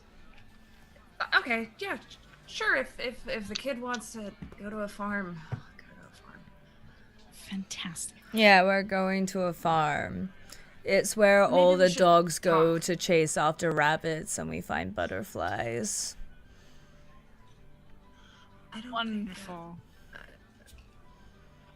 That's not true. They're Couldn't have said it better missing. I think myself. it's safe to say that they're probably dead. But let's go find out how, when, and why, and where. Tonight? Or No. I've had too much wine for monster hunting for tonight. But not enough that I can't take first watch on the kid. Monster hunting. You're not like, how's it if it's a monster, right? When in doubt, assume monsters. now, Okay, but instead that, of like, assuming, we could ask that toothless old woman. I Berta, like your idea. I like hers. I like you. How about I Most Go people ask. do. Well, and I get up from the table and go to the bar where Berta's polishing her glasses and rap on the bar and inquire, Berta, Yeah. Oh, sorry. What's her name? Brie something? Like the cheese? Bereka Amran, it's... Baraka, I'm sorry. It's... I apologize. I apologize for the performance today. I promise it won't happen again. Just getting a feel for the room, it's difficult sometimes in a new atmosphere, so won't be singing the battle songs of Skellige. Next time we'll go for lighter fare, of course. You want to go again? To prove myself, at least. Some other night, of course. I won't tire the patrons. They seem quite weary. That group of gentlemen that came in posted a notice on the board, which my companion has so kindly taken. What has happened to these farmers? Why are they missing? Listen, dear. I know you and your companions you clearly have some courage about you. But this isn't probably something you want to get yourself involved in. Well, if it were up to me, I wouldn't be involved at all, but my dear witchess has decided that this is her matter to deal with, so... What That's do you one know? of those... You call her a witcheress. She Aye. is what the legends say they are, yeah? Depends on the legends that you know.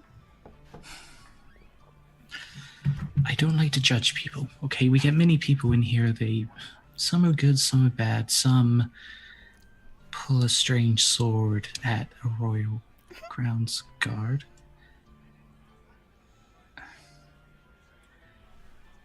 I wasn't going to say anything, but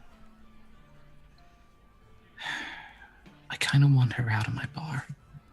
Well, I do humbly apologize for her behavior, and at least there was no bloodshed. Hard to keep her claws out. But We did stop a young man from being absconded. There's that. And I suppose it's just...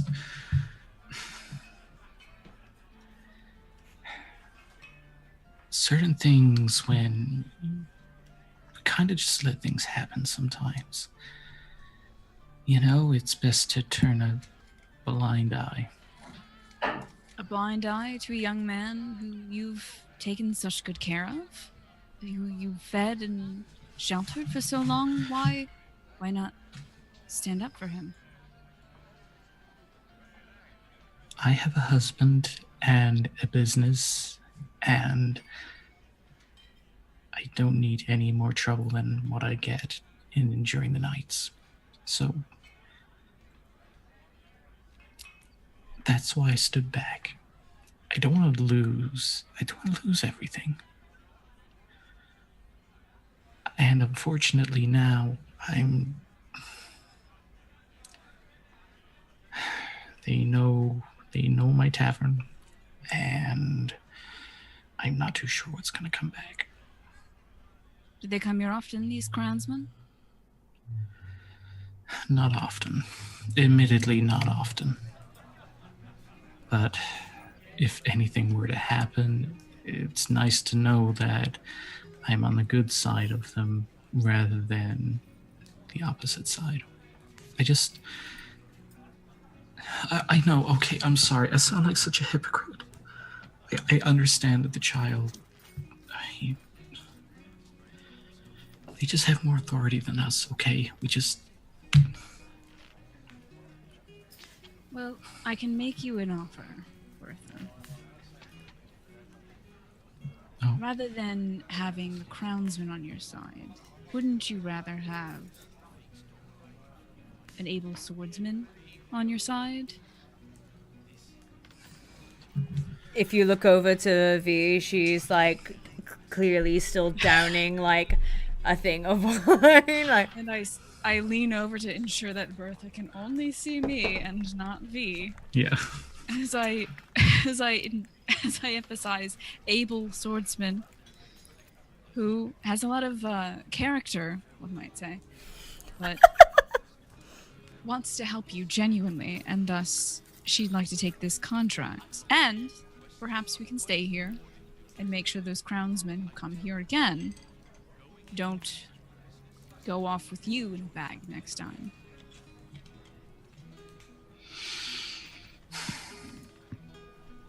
I mean, protection it's expensive. It Even costs a bed and a few meals. you can guarantee this. Oh, of course. I mean, the problem... what do you plan to do? I mean, do you plan to... Surely you don't plan on killing them. If you were to kill people in here, I mean, the rumors and I'd have to close up shop. We'll see to it not coming to that, but as for my partner, I don't know if I can promise anything. I have to weigh things up. You know, the pros and the cons to everything, and right now... Well, what if we prove to you what good people she is, what a fine swordswoman she is, what a good heart she has beating within that. V lets breast. out a huge burp. And good fashion as well, but still, it comes from the heart.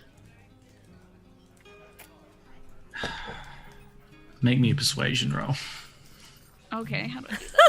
So just roll a d20 and add your persuasion bonus to it. Wait, I almost roll this bitch ass green one. Hold on. Red. Screen one. Go on, get. Come on, Red, let's go. Come on. Red. Go red, Go, Red, go! Alright, it's a Red, go. 16. Much better. Much better. Ooh, girl. Cool. Ooh. So What as she is begins fire to also? weigh up the Yeah, pros and fire. cons in her head, she begins to think back in her mind and then looks you dead in the eyes, and you begin to see a little bit of a welling up of tears. She just nods. Okay. Can So I give- Someone gave me a second chance once, so I'll believe in you. And thank you so much for giving us a second chance. Can I reach out and like soothe her, like touch her shoulder and kind of Yeah, for sure. And sway- she allows that, and she actually finds it quite soothing. Okay. You begin to see the wells of tears begin to fade away, not coming forth. And I'll say, we'll find those men.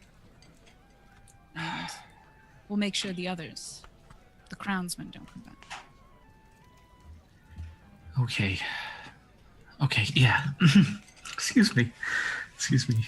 Okay.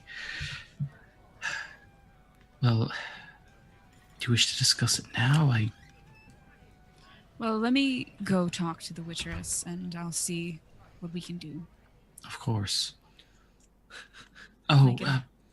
before you go, here, and she kneels down and covers a small metal tray and lid, and she holds it up, and you have a little peek inside. And what you see and immediately smell is some form of hot fudge pudding, sliced cake. And she just looks to you and puts it back down. And Gavern's somewhat of a good cookie. It's kind of what won me over, but please give this to Cyrus. Just May I ask you, the DM, what kind of metal it is? Like what? yeah. So you noted this to be some sort of just iron. It's Iron. nothing flesh or anything like that. Okay, cool, sure. So I'll just take Yeah. I'll smile knowingly and take the tray of sweets over with the cover still on it and bring it to the table. When you come back, I'm like again, like I'm like half leaned away, but like half like looking at Vi again, just like, so you have like, you've got the eyes. Is there any other part of you that's feline? You have a tail? As for me to know and for you to find out.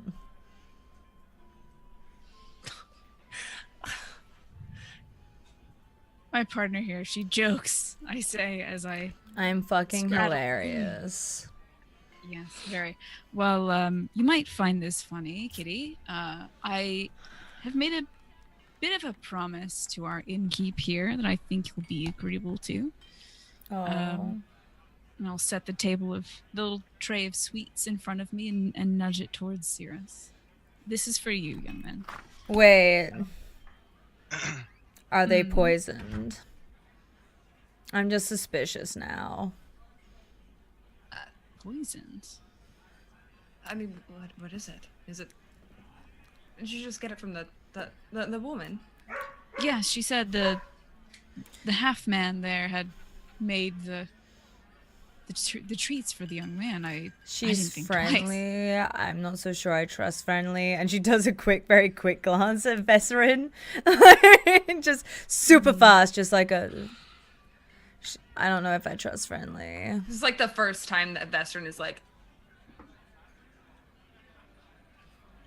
Nothing personal. I'm sure it's fine. So as Breca give Cyrus the box, Cyrus just taking the box and not taking attention of the people and trying to thanks I would the like to use my... bird behind and just thanks her. Yeah. I'd like to use my silver dagger to like stab, like before he eats it. Okay, We're all it's taking just a the- cake. Hang on. I'd like to do a Mad, it's a perception cake. check. It's a boy and a cake.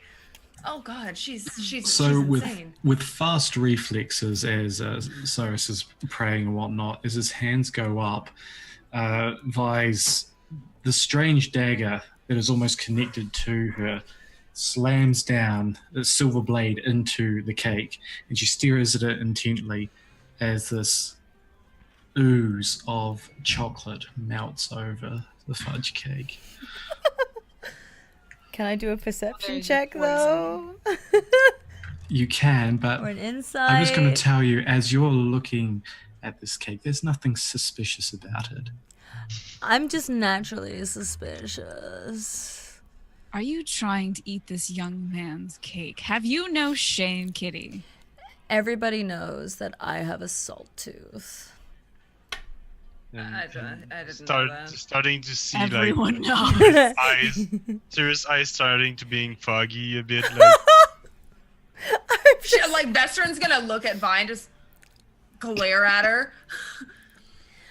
I would like to do an insight check of whether this cake has been tampered with. Okay, make me an insight check. Are you going to lick the knife? Well, I rolled a 17 with my +1. Okay, so as you draw the knife out, the chocolate sauce just goes and drips down off it, and you. Oh my god. And this is very delicious, but more so for you, tasting to see if there's any toxins or poisons within it. You sense none. Let me guess, is it the legendary cacao poison? Actually, this is very clearly of Scotland origins, but it's delicious. I'm sorry that I cut your cake. And she just pushes it back in front of him. Well, thank you for saving our young ward from death by chocolate, Kitty, but there are other matters that are more pressing. I mean, guards tried to gag him for no reason. You can... Sorry, I did mean Scotland. Fuck. Bugger, damn. What was the one? Skellige origin. Skellige origin, not Scotland. Fuck. I'm getting my D&D games like mixed up here. Skellige Shores. Yeah, you know, from Blades in the Dark. I meant Skellige. This is clearly of Skellige origin. So it's actually really delicious. They know how to make their chocolate. I would know. You do know that it's just like in general called like cacao. Like it's not, doesn't matter where it's from. It's like, it's just cacao, you know? I don't know. The men of the East in a small town towards the center of the continent have a very good way of working with chocolate. Oh yeah, I was just It's correcting surrounded her by bean mountains. language. That's all. It's fine. Nonetheless, I'm sorry I stabbed your cake. And she just kind of lifts her blade out, where I'm sure it probably leaves like a splatter of chocolate, like going everywhere because I didn't do it delicately to the delicate dessert. Like hand him a little like napkin cloth thing and just kind of awkwardly pat it on the table. Yeah. Okay. his Sirius didn't touch the chocolate at all, and like you can see like a tears starting rolling on his jaw. No! You Melody. asshole! I was Traumatized the young man. I was simply checking for poison. One moment he's being gagged and taken for guards and he doesn't know why. Who knows? The next thing the tavern woman could be poisoning his cake. Better safe than sorry, and I'm sorry that I ruined your cake. I'm sorry that you're safe with us, but at least she had good intentions. I'm looking out for you. In her own loving way. I am Well, very nurturing. The long and short of it, Kitty, is we have agreed to go find the farmers. We'll ask more from Bertha as she composes herself. I'm so glad now that she was tearing up for whatever reason, that she didn't see you stabbing the young man's fudge cake. The day that I stop stabbing cakes is the day that one of us gets poisoned. Do you stab them often? Every cake. She'd I don't stab trust one things of that are the too brother. sweet and too warm. Have you written about every cake you've ever stabbed? No, because they're not a monster. It doesn't really fit in the bestiary to talk about cakes. We can get you a cake book. That might be a good idea. We should see And about chock getting full a of 'em. cake book, Brecca. Oh, She like looks at Brecca and she's like, I'm sorry. thank you. I'll make sure to set aside a few orens so that we can purchase you a cake book after, of course, we find those farmers and I may have promised our wonderful 1,000 ways to make Robert. sure that your cake is not poisoned. That will be my book. We're going to be protecting her from the Crownsman Yeah.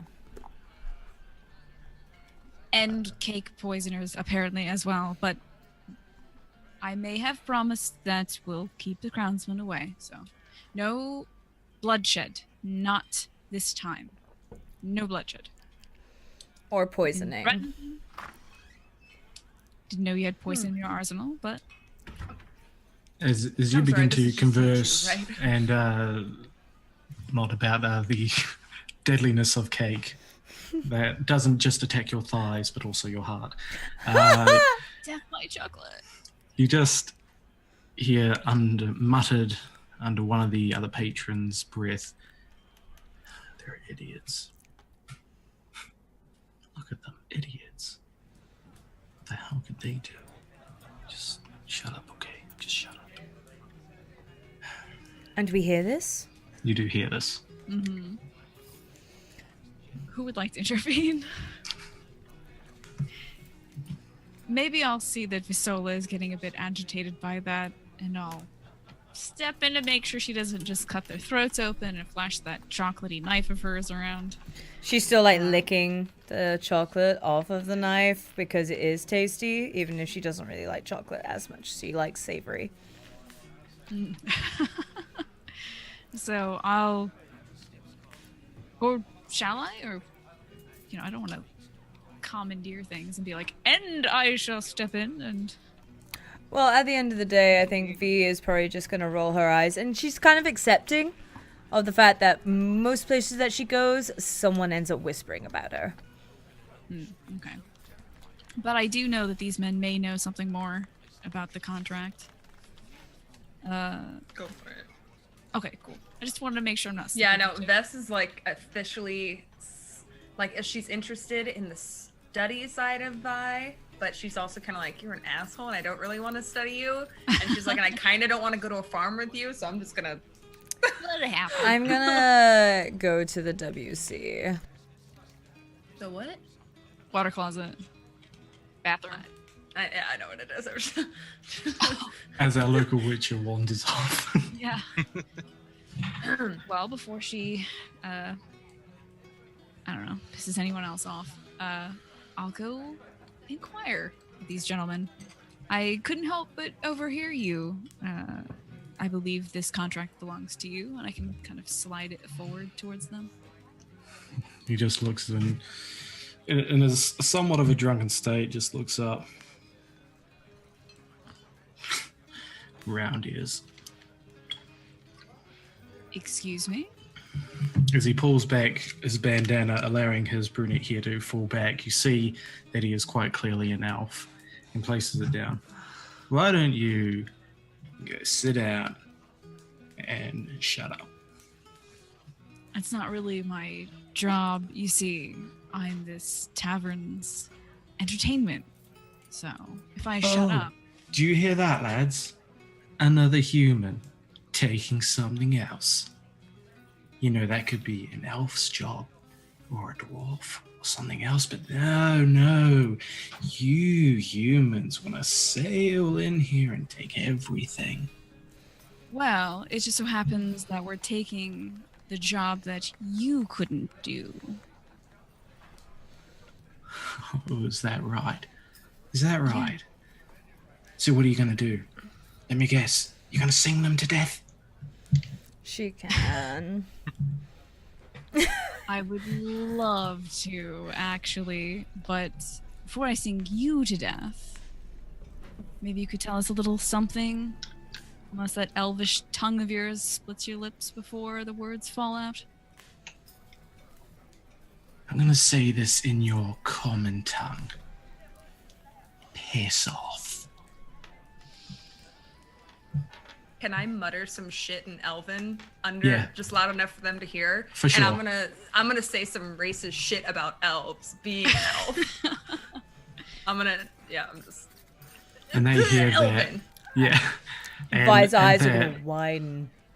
he puts his hand on Brecca's forearm, moving her to the side to get a look at Vez. Just, She's gonna lean back in her chair and go, you what? "You heard me." Ooh. Can I use my cantrip of vicious mockery? You can. You sure can. Okay. Where is this going? I don't know. Let's find out, but I'm mad. I like it. I like it. How would I use that? So with Vicious Mockery, so with some spells you need to roll for it. For other ones, the opposing person needs to roll a defense for it. So just read out what Vicious Mockery does, because I believe it's just one that you just have to say to do. Yeah. Yeah. So you unleash a string of insults laced with subtle enchantments at a creature that you can see within range. If the target can hear you, though it need not understand you, it must succeed on a wisdom saving throw or take a 1d4 psychic damage and have a disadvantage on the next attack roll it makes before the end of its turn. Okay, brilliant. gonna So you want to do Call that? him. Yeah. Oh, would you like me to spew some insults? Or? If you, oh hell yeah, go for it. Oh, I was just gonna hopefully not be racist about elves, but call him, needs to step aside so that we can find out more about the job that's at hand. Okay. The job and, that we've taken. Nice. So it's a d4 damage. So just roll me a 1d4. Okay. And That's- is it the triangle one? That's the one. Yeah. Okay, 1d4. That's coming up a 3. Okay, and the DC. Okay, you rolled a 2, so that doesn't matter. As you glare in this elf's eyes, and he looks up to you, your string of insults begin to touch his heart, but with your magical ways, they seem to do more than just touch his heart and almost make it beat out of pattern, causing him to sort of drop down a wee bit, like he's getting severe heartburn. He's just, oh, you are. Oh, lads, I'm not feeling too well. And he tries to stumble his way up. He's just looking at you, just, you. If you need help, my witcheress friend here just went to the water closet. She can take you to the women's room. I know where everything is. As you She'll even slam hold your him, hair for you. slam him with that. Oh, wonder. Whew. Help. Better. Gonna. I like the company tonight. And he stumbles his way out of the tavern. Can I And try you to, think I'm trip him drunk. on the way out? You want to do sorry? When he walks past, can I Yep. stick a leg out? Oh, yeah. So I'm not even going to make you roll for this. As you just nonchalantly place your leg out and he turns around just looking at Brecca, just glaring at her as he trips over and hits the floor hard, causing him yet another 1 damage as he smacks the side of his chest. Oh, Oh no. And I hope that just didn't let out a ground your fart. ears. as he just looks up and it's slightly bruised eye now as he gets back up.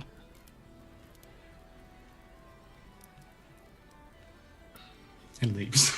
But his companions are still there, right?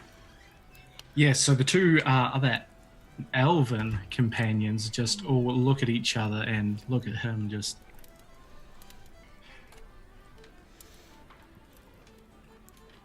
All right. So I'll ask again. I direct this to the two elven companions. We have here a contract that your unfortunate friend here has left behind. Can you tell me anything about this? Why is it reposted? Oh, listen. Forgive our friend. He's He's an idiot, I can tell, but He's a Oh, reprobate. please. He lost his brother today. Just Oh, that's really unfortunate. must have been his better half. That he lost Yes, his it wits. was. Kellum was. He was a good man. He was one of the farmers. If you're wanting to know about these disappearings, the more the merrier, as they like to say. Just we don't want to have a battle between races. It's just that it's our family history.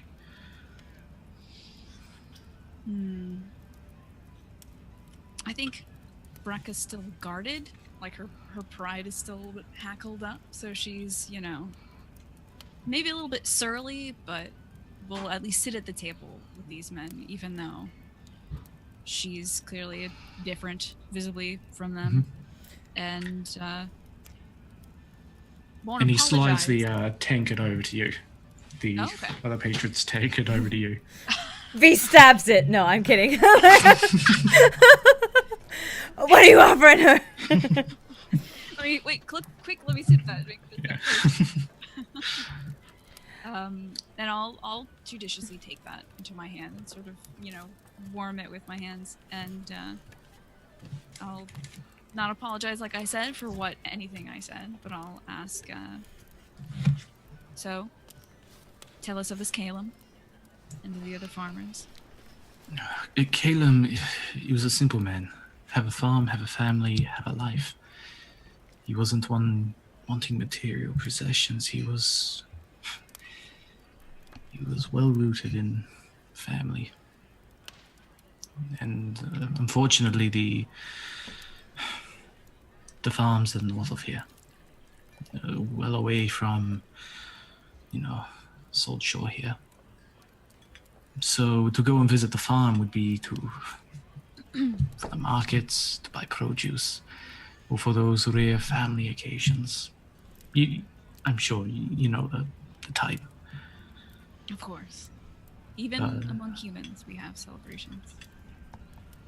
But when letters stopped coming and wagons wouldn't show up to the market, well, of course we got together and went and had a look.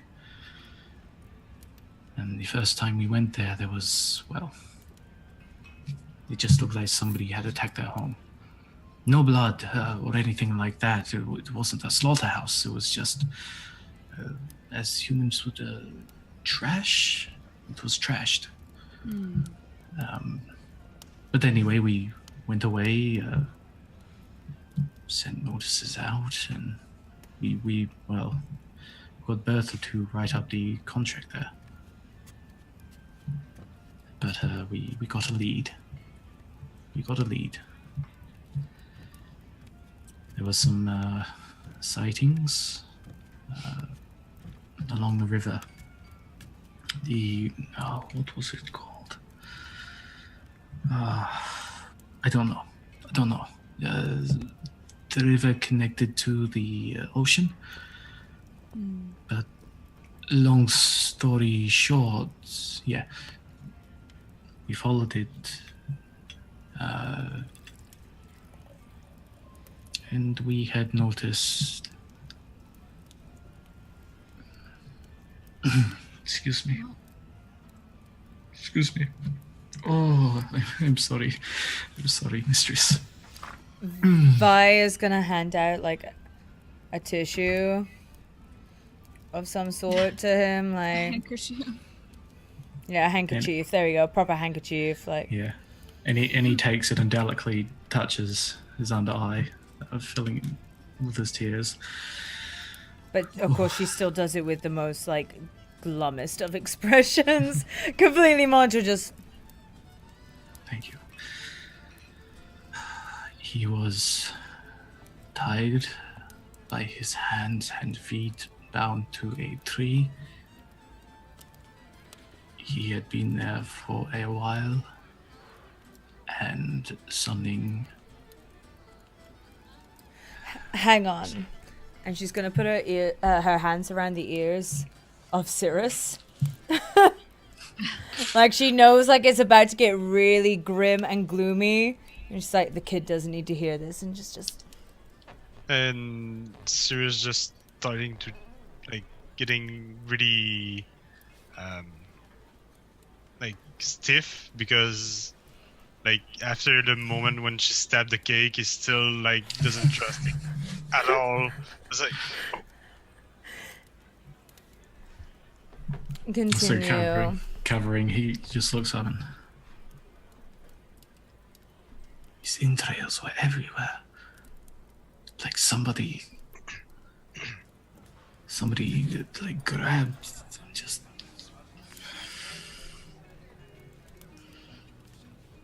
It wasn't nice for his brother to see. And of course he blames the humans. The name, it's. He's never liked them, and he always believed that they were after him. But we could not do anything. When he was in that state of rage and pain, we came home. What more is there to find out? To a tree by his hands and feet, eviscerated. like, I Can I, kind of um, try to slip from her hands. I'm gonna say after the wine that Via's had, that he successfully manages to at least slip one ear out, and she doesn't realize, so she's just kind of clasping to the side of his head more than anything. I'm gonna like kind of sort of reach out to the man who is talking and almost see if it's like as I reach out towards him if he's comfortable with the gesture before I place my like hand on his maybe.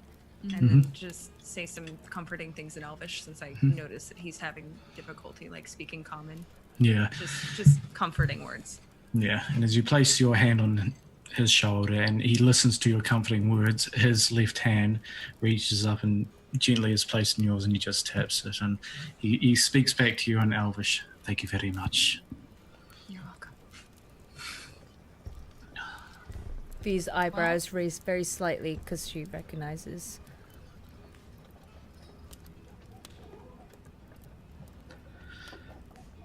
I'm sorry, ladies. This is not the story that you must be wanting to hear. It's a story that we're a part of, nevertheless, one way or another. This one here, she's indicating the Witcheress is doing a poor job of covering Sirius's ears. I'm the best earmuffs. I can take it from here if you would like. That's better. She like looks at the kid and she's like, okay, and then she just And immediately Like, very Via's hands gentle are just hands. like on the one. It wasn't like I was aggressive. Just imploding his head. my hands are much softer. These are book hands. I'm not as matronly. That's for sure. I am better she at like holding a pats his wine head a little cup. bit, just like awkwardly. Better at holding my wine cup.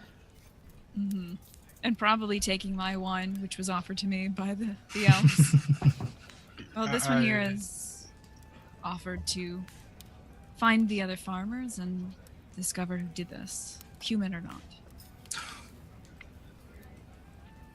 To be quite honest, it was a non-truth. What would you? A Is it- lie. A lie. Oh my. When you give someone the title of worth, farmers, they think about profit and things like that. It wasn't farmers, it was a family. When people are selfish, it was only it was only friends that wanted to help, and now we cannot help, so you'll say farmers, and immediately people will go, oh, grains and money, but still no takers.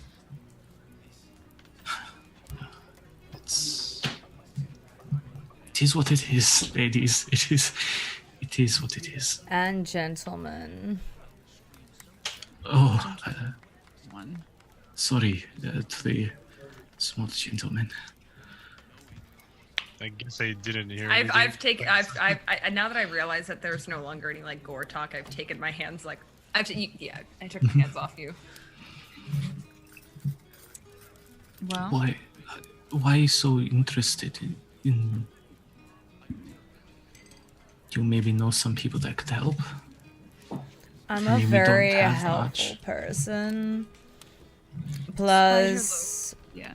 we kind of owe a little bit due to new company, which I'm kind of making the very blasé, free living person that I'm clearly am assumption that people are going to be joining us for a little while, and they owe people, and I'd like to make sure that those debts are repaid. And how better than fulfilling a contract in which we get no money? As he begins to look at you, he begins noticing you a little bit more in your full form, seeing some of your studded leather, the unusually shaped sword by your side, but also the chained weapon attached to a knife that has somewhat of brown stainage to it. He just looks. From the chocolate! Just want to reprise from the chocolate. You're a Woman. fighter? Oh, yeah. I fight. Oh, no, sorry. Clearly a woman. No disrespect, just a fighter? Yeah, I can see that you're kinda not knowing how to say Witcher in Elvish. You say it Witcher. You witcher. Yeah. Is there an Elven translation for that at all? Yeah. That I could, I'm not actually sure. Is there actually an she, Elven? like, So, looks- because it's she such looks an at V and unknown- then she looks back at him and is like, Yeah, it's sort of unknown. Wait. What is it? Blood. Oh, it's what they call the White Wolf. God White damn, Wolf. so that's just purely Jerry specific. Yes. Yeah. Specific. Gwynblade is White Wolf. Bugger. Yeah, I would also liken it to, it's not a common translation in Elvish. So it's like like mixing words. You're like, yeah, so yeah. in rough Elven translation, right now as it would be known, it would be Oh. Monster Hunter. Okay. However that would be. Very quickly, I'm learning that Elder language or Elder speech is genuinely just actual Welsh. So, like, Gwynblaith is literally in Welsh. That's sick, dude. So, apparently I speak a bit of the Elder language. Woo! Already. So if I say, yeah, let's not use Bing, because why Bing? Let's use Bing to find Google. There we go. So Witcher in Welsh. I would go with either Monster Hunter or Witch Man. Yep, that as well. Is, So which one would you like to go for, Vezran? Monster Hunter? Witchman? We'll go for oh, Monster Hunter. Vatgern. Vatgern is Elvish. It's Elvish Vatgern? speech. Vatgern. Wasn't something to like describe human, like as an insult? Dwan is human. So Oh, yeah. there's Dinion Moon, or Dinion Moon, which is Welsh for witch man, or witch person, or Fairy Doctor, Cunning Men, Men in Black, Wise Women. It's got multiple different meaning. So we could go with Dinyon Moon. Okay, so we'll just go with that translation. Right, so Dinyon Moon. Dinyon Moon, I will send it to you in the Witcher chat. Thank you. There we go. So I'll try to remember that for the rest of my wait, life. why is that a YouTube link? No. Never mind. Thank you. So anyway, as you repeat these words to him in his native tongue, he looks back and speaking to you in Elvish. Seriously? Trust me, I'm still trying to get a grasp on it as well. That's I kind of have like no idea if she actually understands Elven because she's given no indication. Okay.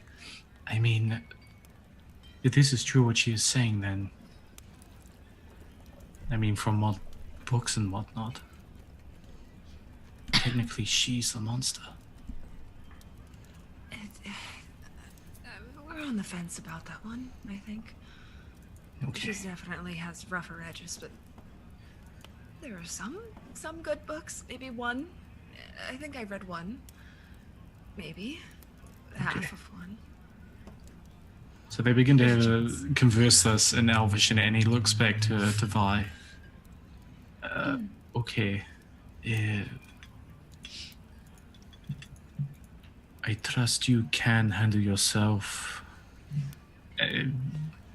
in your job, but this may. Are you asking me if I'm good at my job? Yes. What is your timeline on the job? How long you do this for? I mean, I've killed at least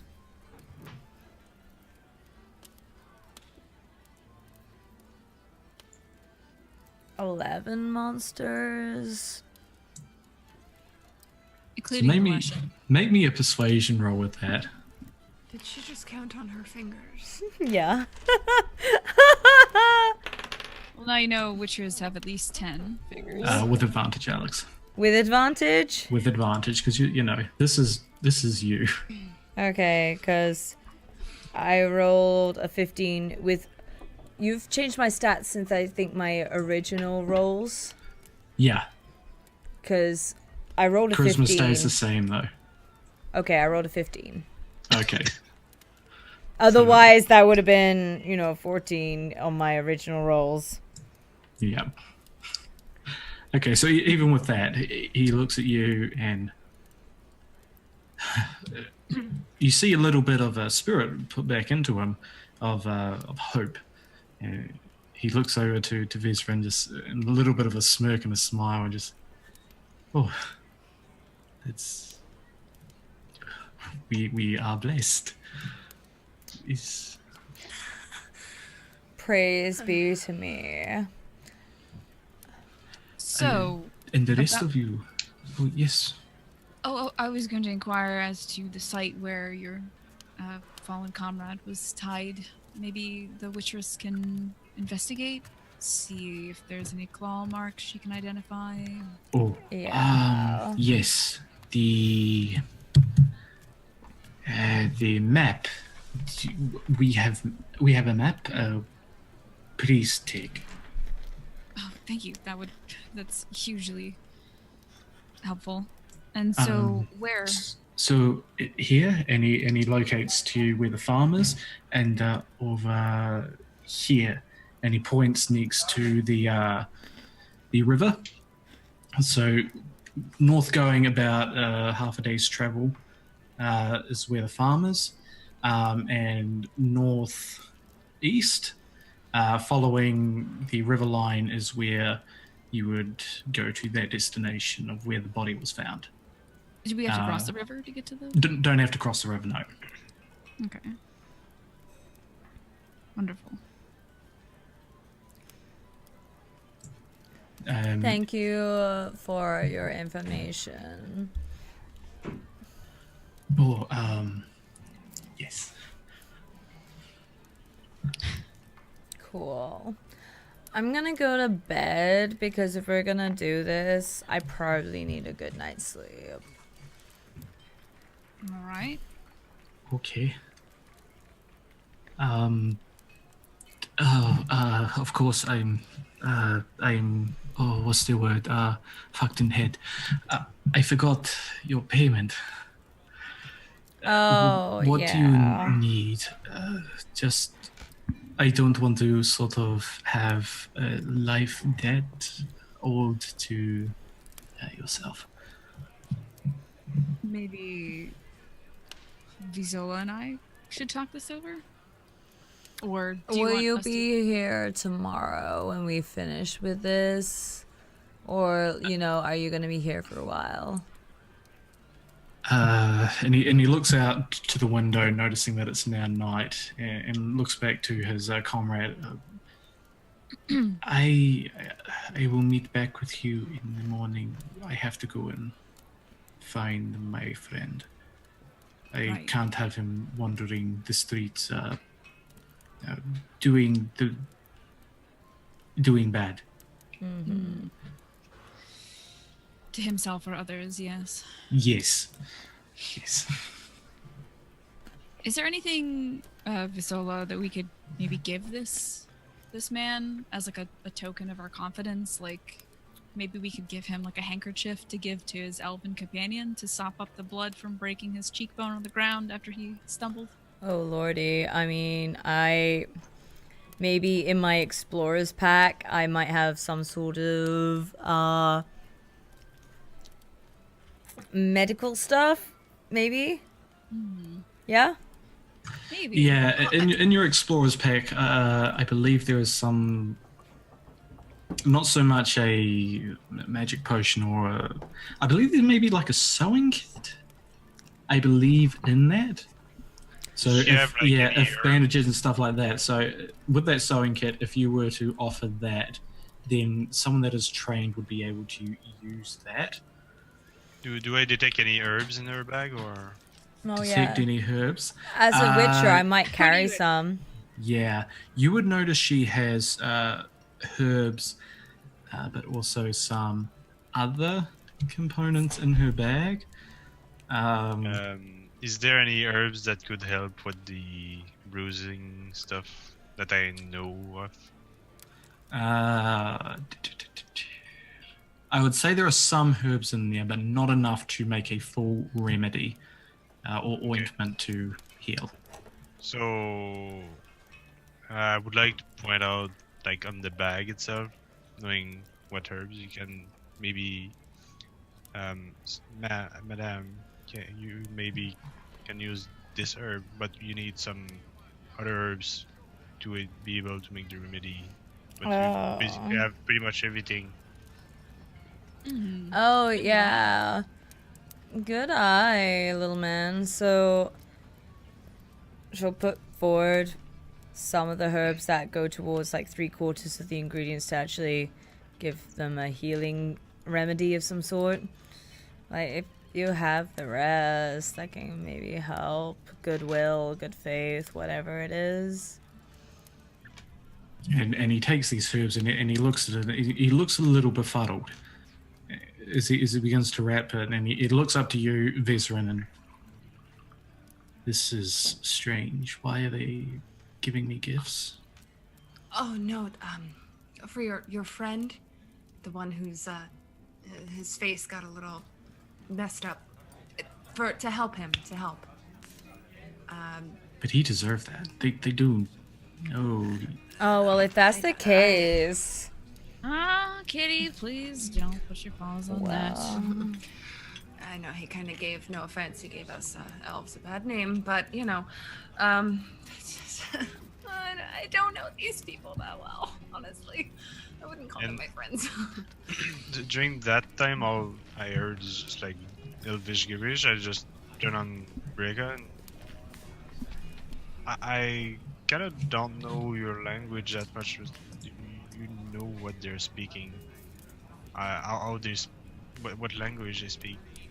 They're speaking Elvish, and I have no bloody idea what's going on right now, but... Wow, crickets. Hopefully it must be midnight. Hopefully, we can get the good faith of these elves and. She like good things. It's okay. It's Like, going I can look to really those. well. What is going on here? I'll start like giving like, you know, second base like homeroom like Yeah. At least, yeah. Oh, here's what we He's can. I can say, Vess, can you please tell them that we just want to smooth over what happened earlier? Ellen si la luma nomenti elva.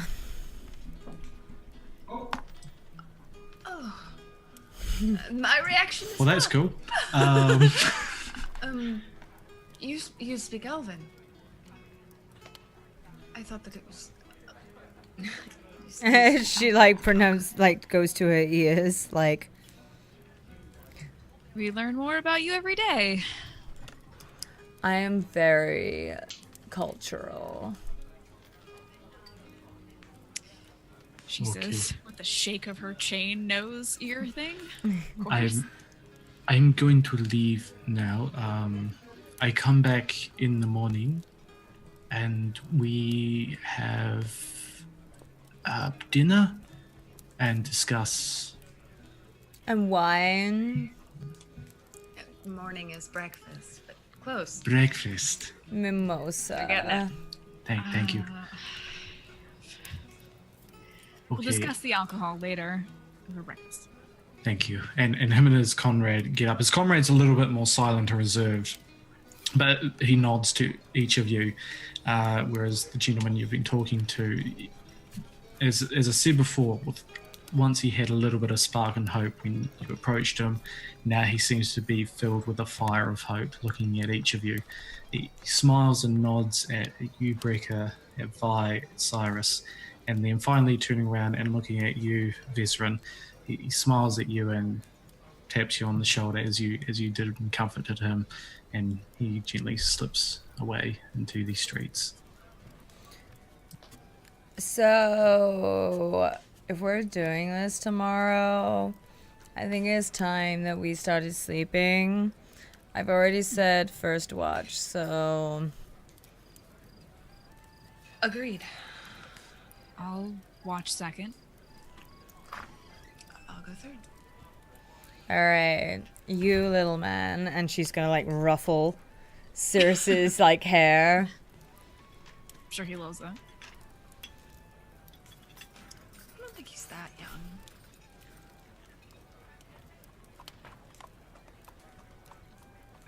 Are you sure you want to take first watch? Are you even awake? You know, I could go first if you want to sleep off the wine, V. I've had 2 glasses.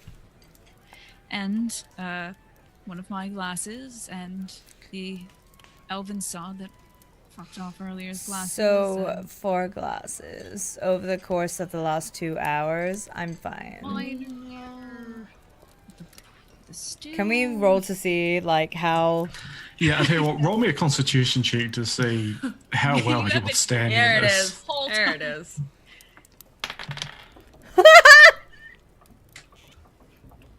Natural 20? Oh, she, you lucky. yeah.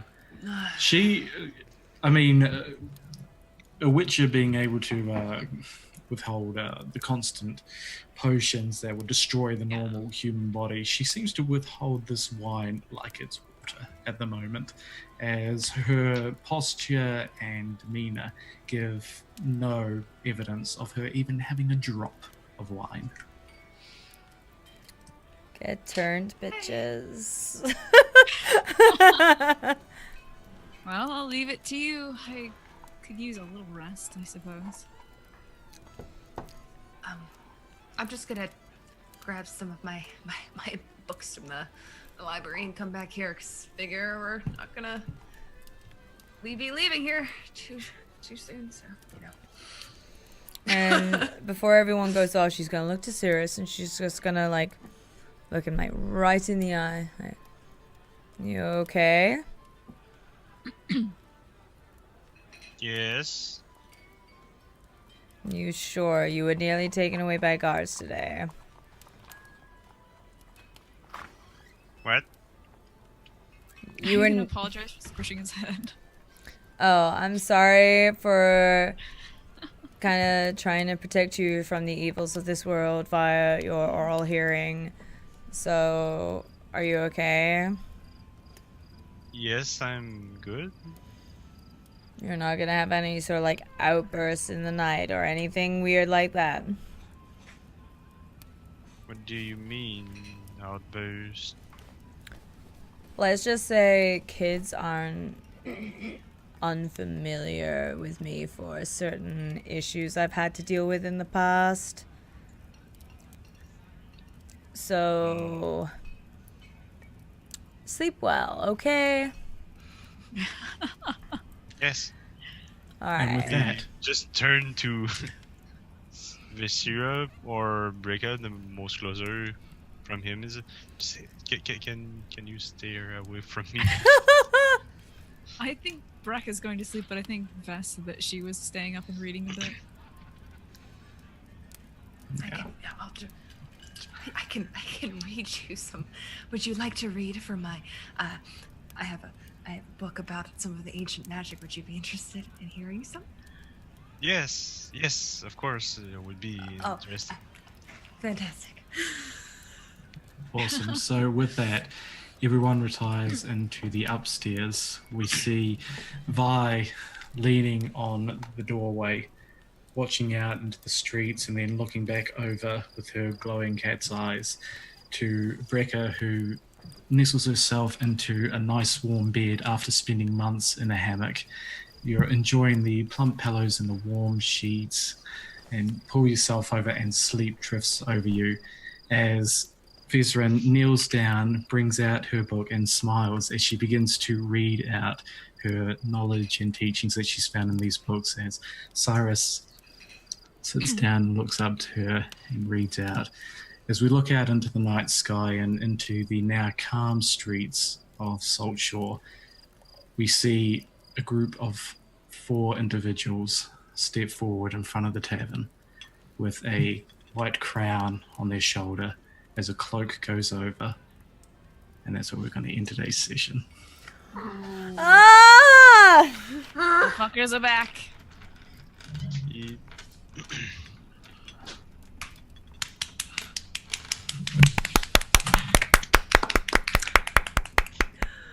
So yeah, that's episode 1 of the Witcher Genesis. Oh my what goodness. the fuck? That was like, I'm not even gonna lie, like, that was the funnest D&D session I've had. Oh, really? That was Yeah. like, what the fuck? You're such a good DM. That just blew my mind. Yeah, thank I you. had so much fun. It's ridiculous. You're all, and then like Tina, you were so good too. Like you were all so great. Oh my god, that was great.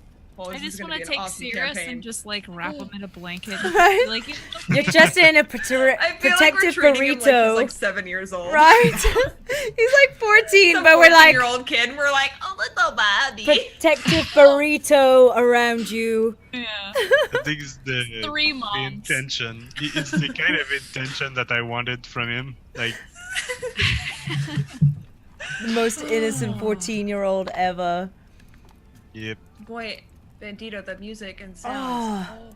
Yeah. Oh, I hope you weren't mad, by the way, when I mentioned the crickets. I was completely joking. It was not that loud at all. I was just like, I was what? so Crickets? good. So I guess we'll Was do just set up. outros. For, Huh? Outro. better do outros. Yeah, okay, so like it's okay that we're still exclaiming. It's the first episode. Yeah. It's organic. Hey everyone, this is a recording. But yeah, I guess I'll actually start, straight off with Slade, and I'll end with myself. So Slade, you are the DM today. How does this new game make you feel? So yeah, I'm Slade, CritdiceGaming on Twitch and Twitter. This game put a lot of passion into getting it set up, and I couldn't have asked for a better cast because everybody they knew who their characters were. They jumped in, and I just love already the bonds that are forming between not only the characters themselves but the NPCs in the world. It's really nice. I mean, we didn't have a single combat encounter, even though there was a few moments there where it could have flipped so instantly. It was handled in such a different way. So I'm really looking forward to some more games of this and developing the story. And yeah, thank you guys so much. And what about yourself as a person on Twitch? Who are you, Slade? What do you do, Slade? Oh yeah, I sometimes stream. So CritdiceGaming on Twitch or CritDice on Twitter. Variety streamer from medieval games to sometimes running D&D on my own channel. So that's where you'll find me if you want to come and hang out. Or horror games on VR. Yeah, maybe. So we'll move on then to Tina below me. Hi. I hope I did okay. It was a lot of fun. I'm itsTina. I'm a variety caster, as I've said before, and this is my first time playing D&D, and it was super fun. I'm still kind of learning things, so like, I love getting feedback and stuff, especially from the cast. Like, if there was anything that I was like nudging people or didn't do right or whatever, I'd love to know. And yeah, I play video games on the internet, and people watch me sometimes. It's pretty cool. And that's it. All right, and next to Tina is Rachel. Oh, baby 190. You just said my name again. Well, that's me. I'm OBaby190 or Obi, whatever you want to call me, because I know calling me baby is weird. Again, I'm a variety caster. I'm a crappy one-trick widow main, and I really wholeheartedly enjoyed this new campaign. This is my first time playing a character who's not like a complete asshole or someone who enjoys killing people, so it's a lot of fun. It's a totally different avenue for me, and I could not like stop internally grinning to myself, and I look so forward to the rest of these sessions and the rest of the games with you guys. And then Derek, UTTV. Hello, I'm UDTV, and I'm no streamer. I'm not an amazing streamer as people are here. I'm just making games, so. Like what games, Derek? Like small games like Far Cry 5. Wait, you're working on Far Cry 5? Yeah. Yes, I I am didn't- a Small I'm AAA a titles. 3D animator on Far Cry 5. Yeah. You gotta lead with that, bro. You can't just be like, leave this for like 5 hours into the video.